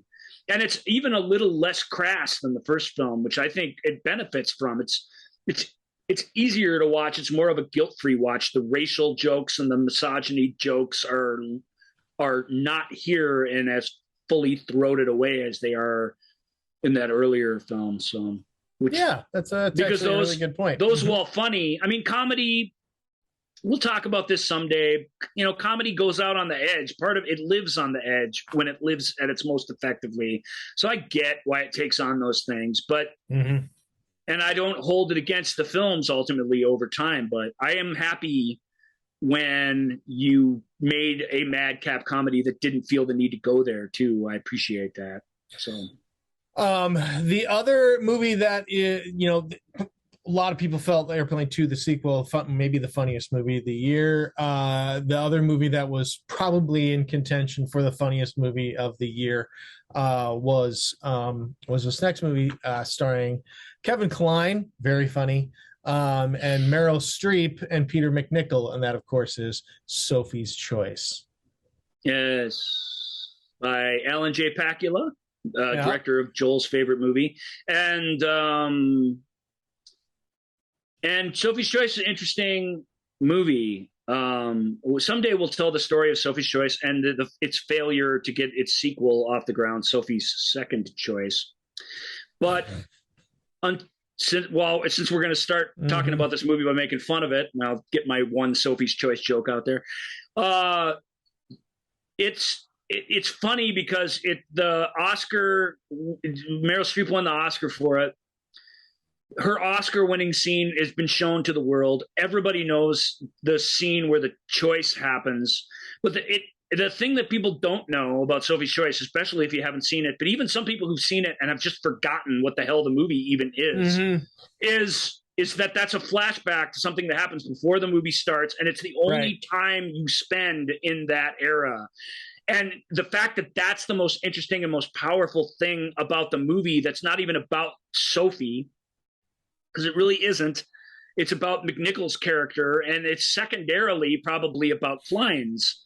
It sneaks up on you what her haunted past is, because she's the one that in a conventional way is doing her best to go on with her life. Whereas Klein it's really one of the best, at least of the era, and maybe it's in contention for best all time, seeing what an extreme bipolar person and what living with one from the outside is like. Because Klein is our best buddy and our hero, and is this Captain Charisma sometimes, who takes us on amazing adventures. And then he's this demon from hell that calls out all our insecurities and embarrasses us in front of everybody and makes us feel terrible. And his swings from extreme to extreme it takes a special kind of performer to pull that off in a movie, and he really does. Even though he didn't win the Oscar, he was in a tough category this year to have pulled that off. It's an astounding performance, and Peter McNichol has always been completely aloof. As a leading man, he's a worthless leading man. I love Dragon Slayer. I like this movie, but I think as a leading man, he's just terrible. He really didn't find his way until he found his way into being a character actor, which is what he's always was supposed to be. And then he's pretty outstanding, actually. But his sort of, all these stories, Gatsby's is another one.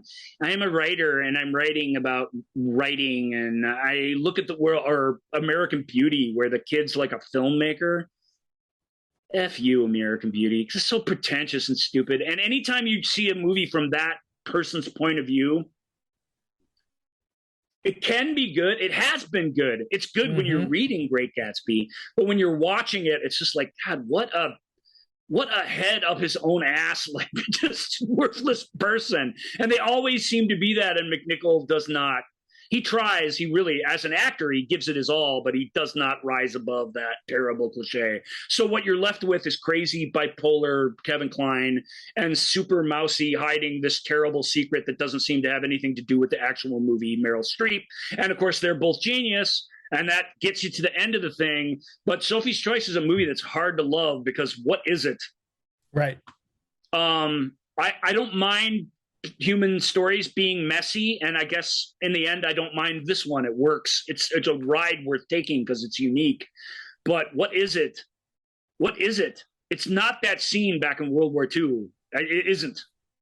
If that's the kind of movie you think you're going to see, you're not going to see that at all, really. So what is it? It's hard to put your finger on what it is, actually. Yeah. And partly that makes it feel more real, because it doesn't follow this dramatic arc that can easily be defined. But when you take the standard dramatic arc out, you do miss it, at the same time. Maybe that's wrong of me to feel that way about this one, but that's my take.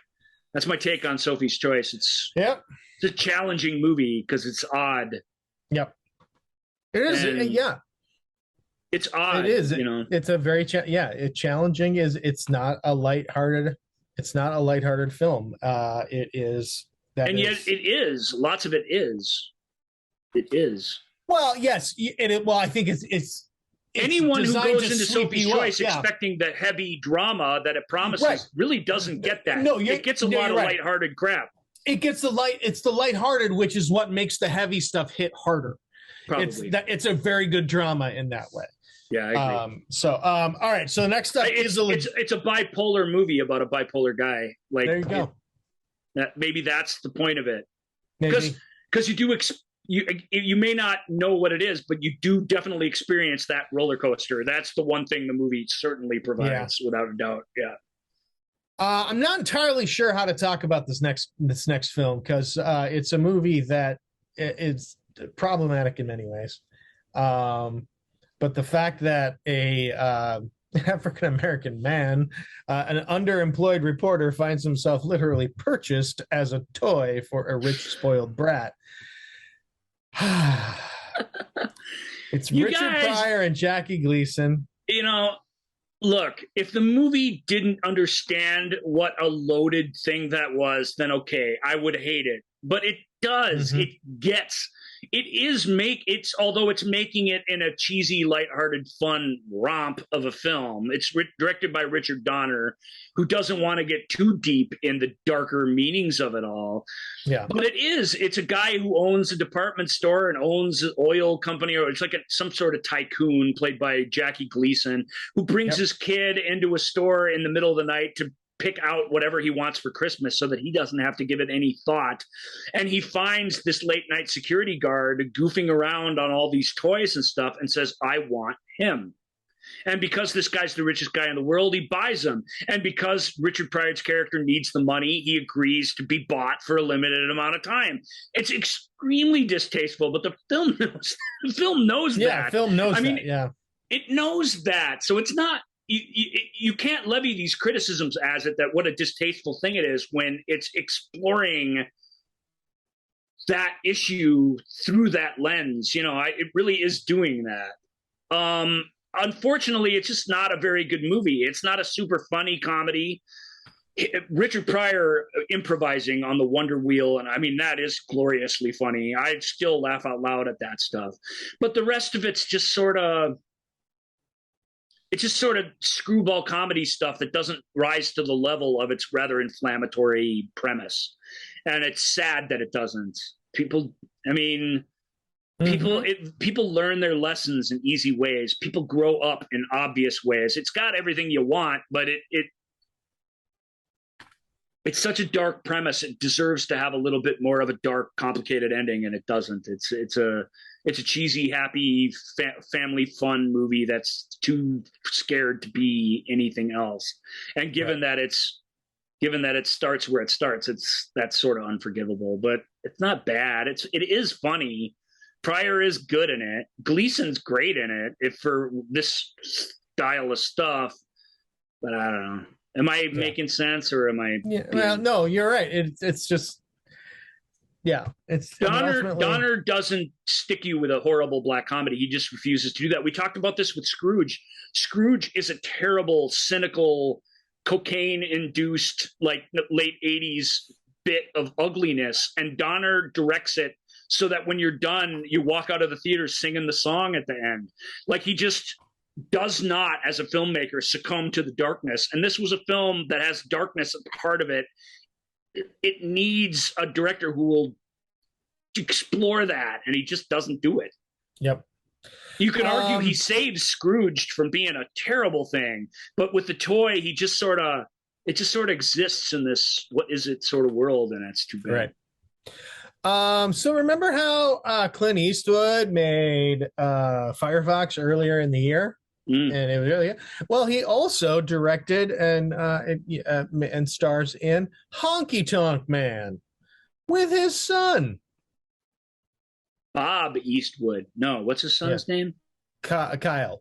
Kyle, because he's got a bunch of kids. Yeah, he does. Read the premise for Honky Tonk Man. It's just a pretty good movie. It's a biopic, a musical biopic that he's very adept at those. Birdie is one of his best films ever, and I'll let you read the premise for this. It's just a boy with a musical talent goes on a journey with his uncle for a stage concert.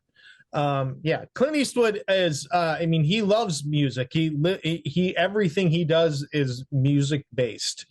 I think it was like a 60 Minutes article or a 60 Minutes story on him. And I remember him saying that it's like a lot of his directorial work he does sitting at a piano, just sort of playing and noodling around, and it lets his mind go to where he wants to direct. He's a very accomplished jazz pianist, and he really, really loves jazz. Honky Tonk Man's not about jazz, but that love of music is in the film. Yeah. And this is very much the era. This is when he made 2 movies a year. And it was the one for them, one for me movie. This is the one for me. Mm-hmm. And it didn't make much of a dent, and not that many people saw it, but the ones for him are the ones typically throughout the years that have held up as the best films. And so it's worth mentioning in that way. Plus, it was a pretty big holiday time.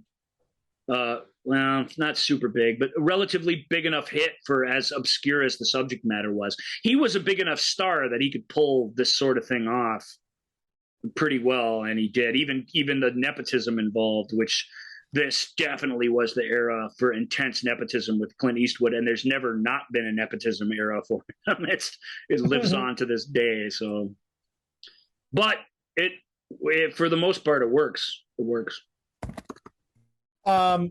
So we have, we talked about my favorite year, but of course my favorite year is not the year of Living Dangerously. Oh wow, that was 82 too, huh? God, I made this list and these keep surprising me. It's what happens when we do multiple shows and I don't look back at the list in the middle of the week while we're waiting around. Oh man, Year of Living Dangerously. I don't know where to start. Peter Weir directed the Year of Living Dangerously. This is another. Did this really come out in 82? That's what it says. 1982. How could Meryl Streep and Linda Hunt both won Oscars for Best Supporting Actress in 82? Did Linda win for Best Supporting Actress somehow because she's playing a guy? Or was she just nominated and didn't win? And I'm remembering. No, she won, and it was for this. Had to have been. This is the kind of. This is weird. No, because something's wrong. Because this is weird. It says 1982. Oh, that's the Australian Film Institute. I'm looking at the wrong. No, I'm looking at 1982. But it says the Academy Award for Best Supporting Actor, Linda Hunt, in 1984. So this was counted in the in as an 83. Fair enough. That's weird. Hey, we talked about it. That happens. I wonder if it's because it was released in Australia in 82 is why it's considered a 1982 film. Yeah, because it's the first ever screening of it that counts. We talked about that already.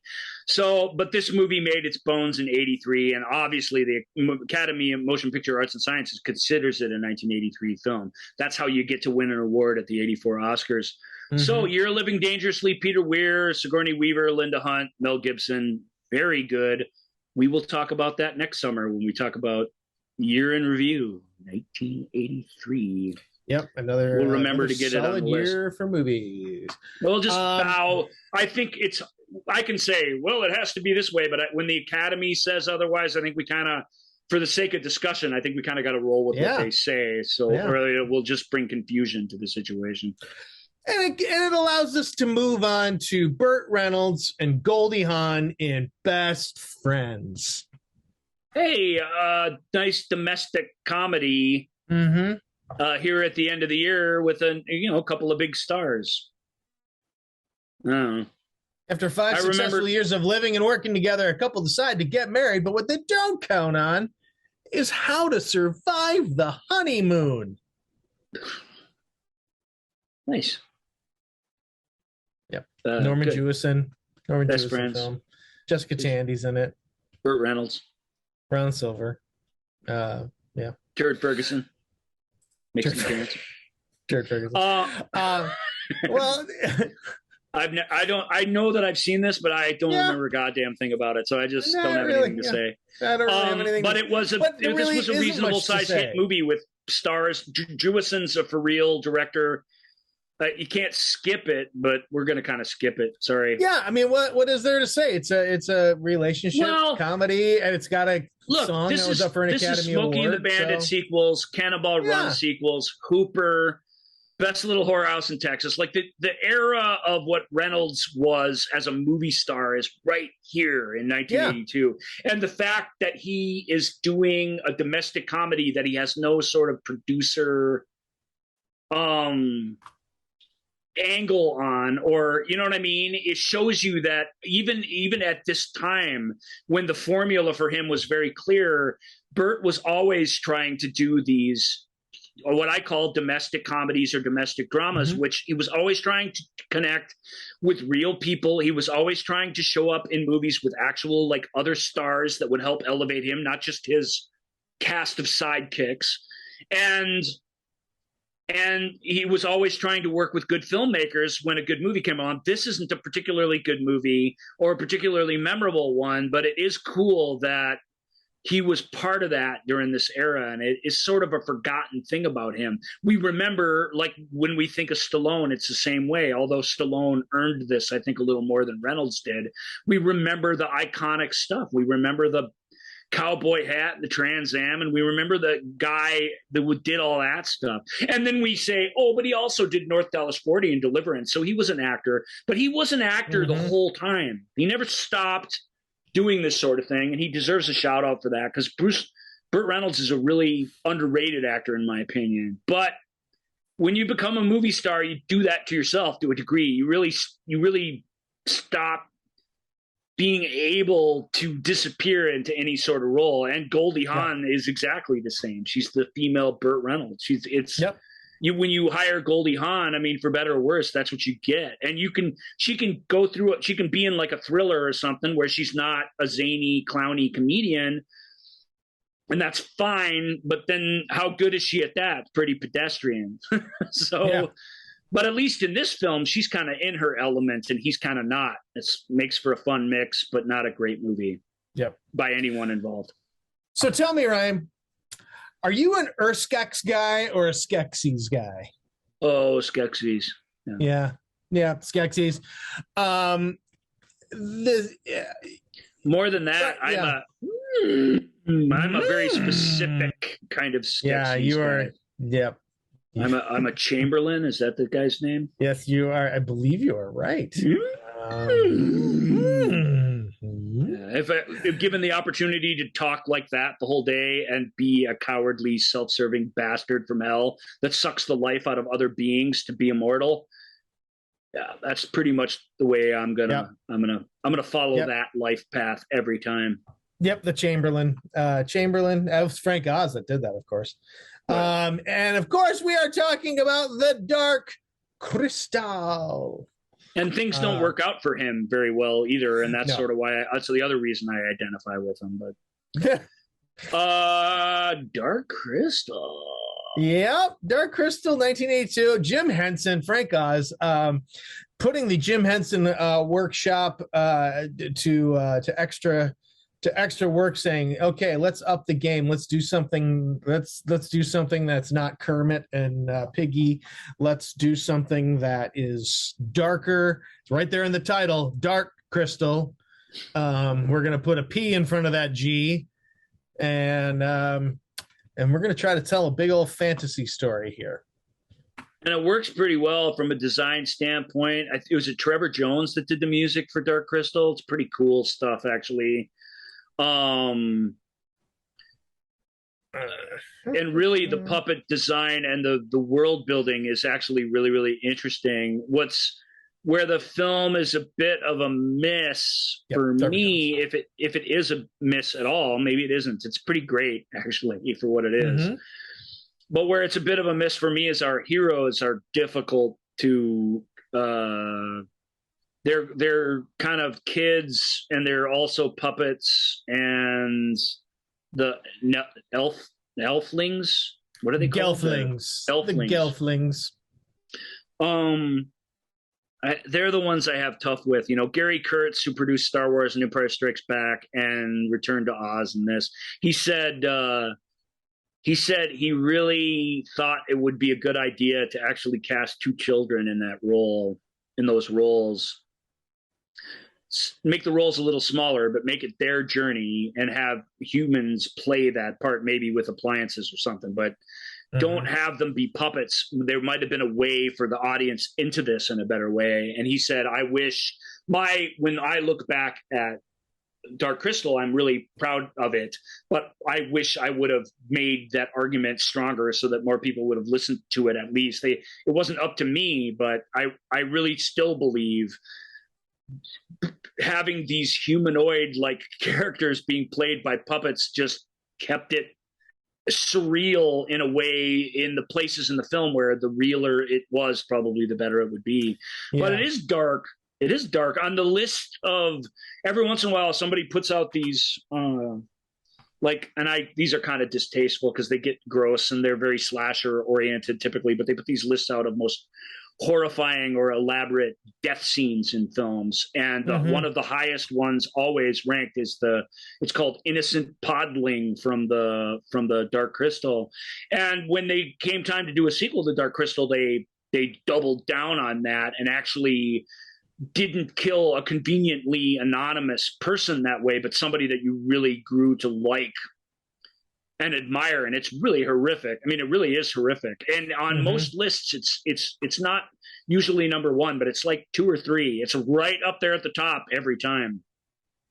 The greatest, of course, death scene, if you really want to know, is the way what's his face, Dwight Yoakam's character dies at the end of Panic Room. Yeah, I believe he gets effectively killed in like 8 different ways before he finally goes down. It really is a kind of mystery suspense death special. But this film has that in it. It's got the weird way that the Skeksis and the other guys are like connected, and there can only be inhabiting the earth at the same time, because so every time you lose a bad guy and you're happy, you watch a good guy like disappear, which leaves you conflicted. So there's all this weird stuff that are the things of nightmares for kids, truly. And I was affected by it in that way, but I was affected by it negatively. When you show something like that to a kid, you remember it and it sticks with you. And I still watch it every now and again and like it, but I turned against the movie as the movie went on, if that makes any sense. And it never really got me back. Even today, when I watch it, I'm like, yeah, I'll watch it because it's accomplished and it's awesome and it sounds and looks great. The puppets are amazing, but I'm not going to get super involved in this. And I'm glad that it's not actual kids and it's puppets, because I don't give a shit about these puppets. They're not people. And I like watching it as an older person with that sort of distance, because I think if you really buy into what's going on in it, it's an ugly story, man.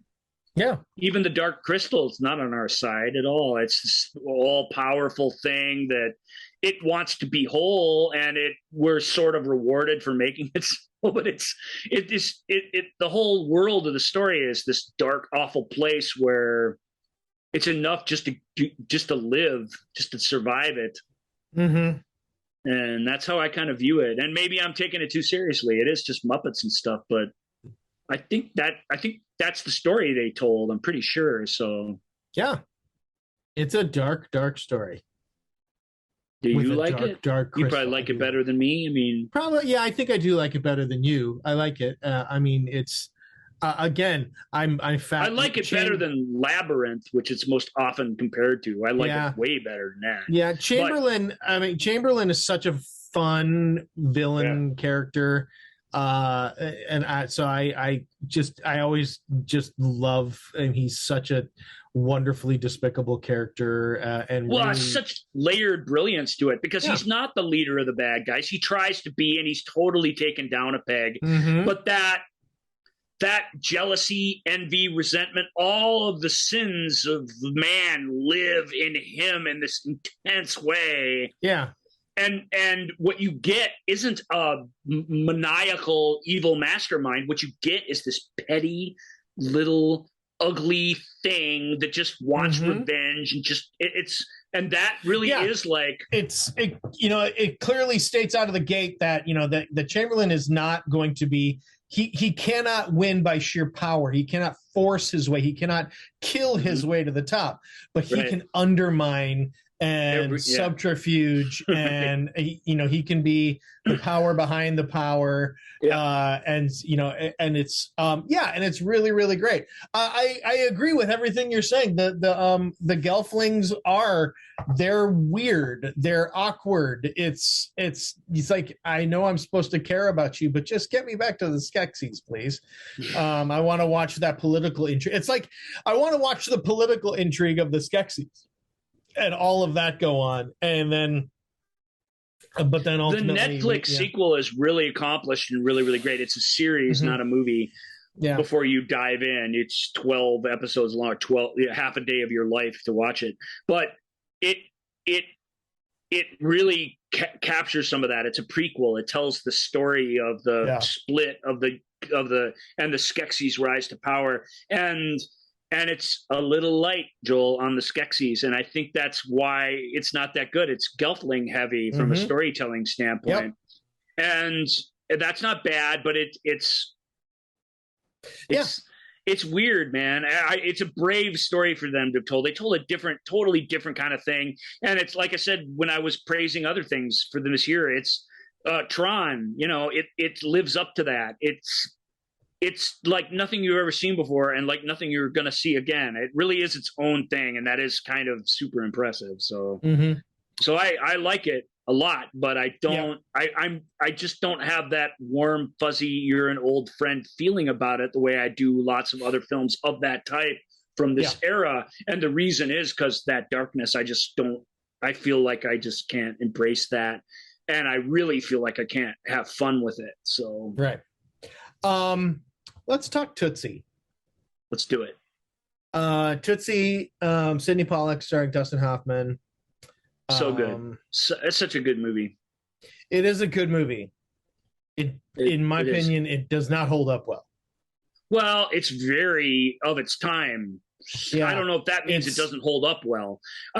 That's not kind of how I view it, but it is very of its time. It's trapped in time. It's super 1982. So it has all the racial and sexual politics of 1982, and it's a movie that's about sexual politics, literally. So it's going to be outdated, and it is. Yeah. I've heard it ripped on for being a trans movie, but it isn't that at all. It's not a guy who's a trans person. It's a person in disguise as somebody from the opposite sex. Right.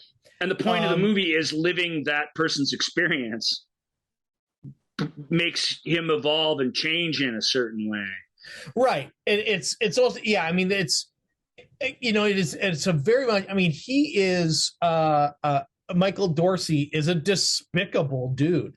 He is absolutely, in my world, in my opinion, he is absolutely everything that is, and as a character, and this is probably intentional, but I've known people like this, in the years that I lived in New York, I knew people like this. Sure. They are the reason why people hate actors. He's the reason why I hate actors. It's the reason why I often don't like acting, even though it's what I've been doing for the majority of my life. Sure. And he is absolutely undeserving of all of the success that he gets. It's true. And yet we are supposed to sympathize with him. So that when he takes on this, and I felt this way seeing it years ago, but because I'm just like, he's not worthy of getting any of this success. He's a jerk. He's a dick. True, and I think the movie shows that, actually. The movie demonstrates it. Halfway through the movie, when we've spent a lot of time with Dorothy, his alter ego, he shows up at this swanky penthouse party as himself, and he goes up to the woman that he's made this connection with, pretending to be a good woman, and hits on her with this bit of inside knowledge he has, and it literally blows up in his face. And it just shows you that as a guy, this guy's terrible. And I think that's true. The film does that on purpose. I mean, he's so self-involved, and he's so annoying, and the drama that he brings with him everywhere he goes is so just overwhelms every situation. Like, it's really, really irritating. But there is something that happens that I really believe this is the magic of this film, and is sort of the point of it, even though you have to come back. You are who you are in the end. You have to come back to that to a certain degree. But that character he creates becomes a real person to other people, and in a lot of ways to him. Dorothy's a good person in a way he's not. She looks out for other people in the way he doesn't. She is diplomatic and clever and finds her way through situations rather than just freaking out at every little thing or taking offense at every little thing the way he does. He does live this experience of this other person who becomes a better person. And he admits, even though we don't think we really see it, I think you've got a point here that a lot of people wouldn't admit to who really love Tootsie, and there are a lot of people who do. He doesn't really come to the point where that woman has made him a better man. You know, he says to Jessica Lange at the end of the film, he says, "I was a better man with you as a woman than I ever was as a man." And what he means is that I need to be more like that. I haven't arrived there yet, but I need to take that lesson with me into the future. And then maybe we can have some sort of, maybe I can be somebody worth sharing time with and sharing a life with. And that's just the first step. And the movie's very clever about that. It doesn't, you get the feeling they're going to go out on a date and things are going to be okay. But the movie absolutely gives you some reunion where he talks his way into earning her love or anything. She's extremely skeptical of him in that final scene, just like she should be. He's a fraud of a person.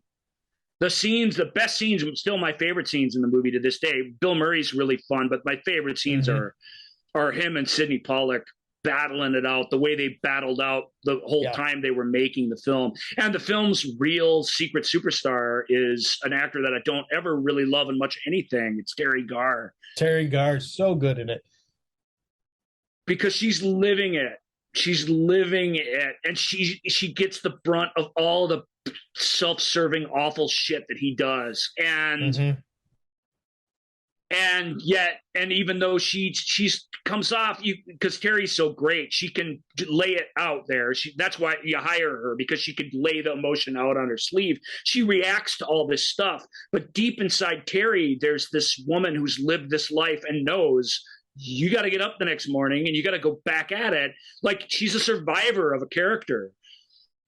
I love that about her, and I love it more and more about her as time goes on. And I think the farcical stuff in it really still works like a charm. The Dabney Coleman's fantastic in it. Charles During's great in it. I mean, just TikTok to everybody who makes an appearance in the film. They're all doing such great work and such a clever script. But the script's clever. You know, I think Joel's onto something. I think Dustin Hoffman at this point in his career, because he wanted this to be a much darker thing. It was Pollack who, when he was brought on, wanted to make sure it was a light entertainment that people could enjoy. And I think that balance was necessary. I don't think it's anywhere near the classic that it is if it didn't have that light hand when it needed it. But in the end, has he grown really? He impersonated a better person. He showed he's capable of doing that. What's next? And she says, I miss her. I miss Dorothy. And I remember when I was a kid, the end of the movie, man, when he takes the wig off and everything, I felt gutted because I felt the same way. This person came to life in front of our eyes. Where did she go? She can't just be gone. Like, I felt that. And that, I think, is a really powerful trick that the film plays on you. And she is gone, and you do miss her. And it sucks. So that's as deep as I can get about Tootsie, I guess. So speaking of missing somebody and it sucks, that brings us to our last movie of 1982. Kiss Me Goodbye, with James Caan, Sally Field, and Jeff Bridges. I really liked Kiss Me Goodbye. That's another one where I saw it on cable a bunch of times. That's where I saw it. Yeah, but it's a kind of sort of Guy Named Joe type story where one of the guy or ghost without all the histrionics and bullshit and pottery. So just to make a quick jab of the premise, right? Khan plays a character who dies and then has to become something of a guardian angel for the coupling of his ex that he still loves with Jeff Bridges, this other character who he's supposed to be advocating for. And of course, that's a love triangle. It's an otherworldly love triangle that's really, really delightful. Mm-hmm. It's same way as Tootsie, same way as some of these. It also doesn't, you don't want to look too close at the thematically what's going on. You really do need to treat it like a farce and accept it for its bigger ideas, not its sort of ugly reality of what the thing is, because it's about jealousy and overcoming jealousy, and that's a hard thing. We're jealous people. You can see how the envy and jealousy like turn the Chamberlain into this little ball of evil, and that's how it works on us. And yet it's the most human thing and the easiest thing to relate to in the world. Yeah. You know what I mean? And this movie works. Khan hated this film and he quit acting for half a decade because he just thought he'd gotten as bad as he could be. He was as bad as he'd been in it, and it was bad. So that's how he felt about it, and I respect that. But it works though as a light comedy, and I really like it. Who's the woman in it again? I'm sorry, I didn't say her name. Sally Field. Yeah, so it's got so much movie star charm amongst those three people. I love Sally Field. Yeah. She's great. She's sort of the perfect person to be in this because she's the perfect person. She's the perfect person. She's the perfect person. I had to do my Sally Field rule of threes delivery. Because her neuroticism is what make her character so fun, and that this character relies on that really heavily. And I love Jeff Bridges as a romantic lead. Yeah, I'm very sad that all we have is old codger Jeff Bridges now, and that there's no semblance of that other guy that's ever going to come back to us.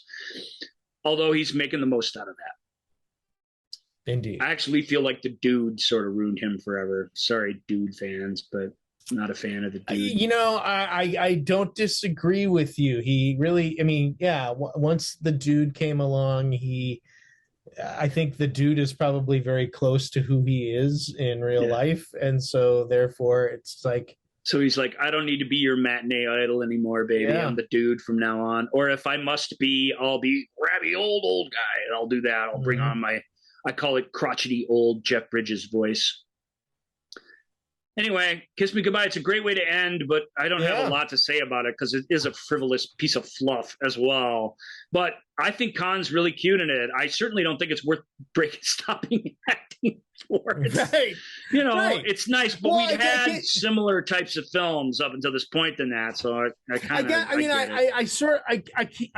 didn't know that, and I keep wondering. It's like, well, was it because he gets to do a lot of really showy things in this movie, and is it because his showiness wasn't praised enough afterwards? Maybe it wasn't a big hit movie, although it's a popular movie with everyone who saw it.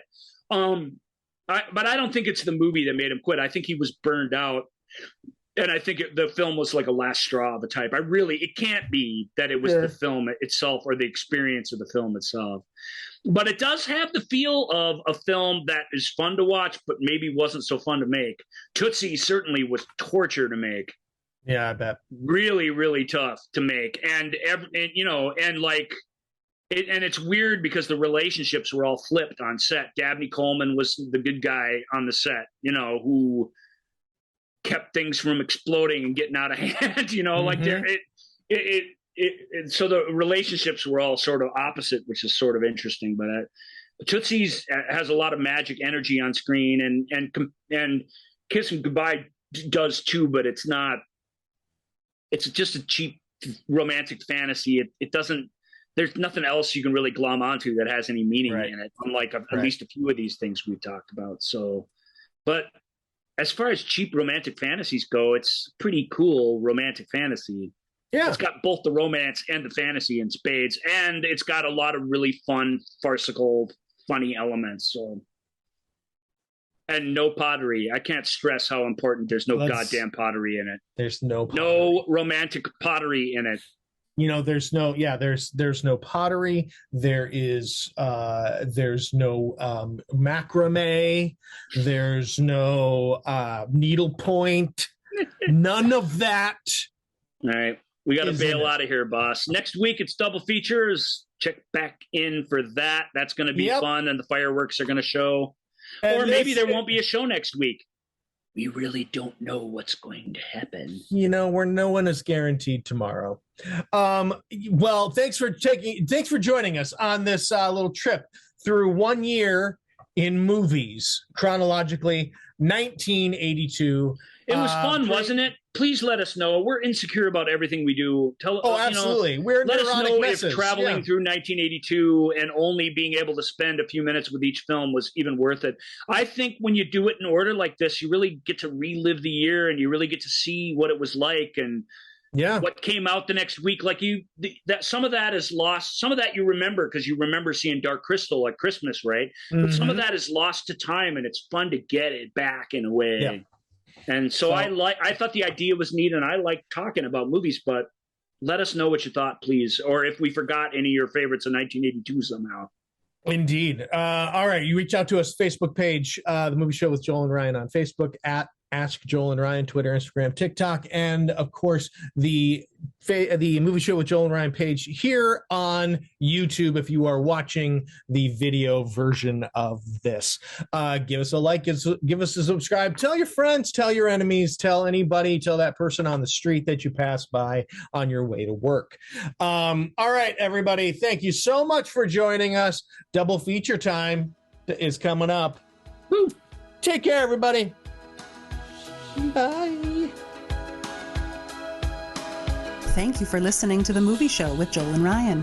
Remember, all views and opinions represented in this podcast are personal and belong solely to the speaker and do not represent those people, institutions, or organizations that the speaker may or may not be associated with, unless explicitly stated. None of these views and opinions were intended to malign or deceive. And now, here's the producers, circa 1982, to play us out.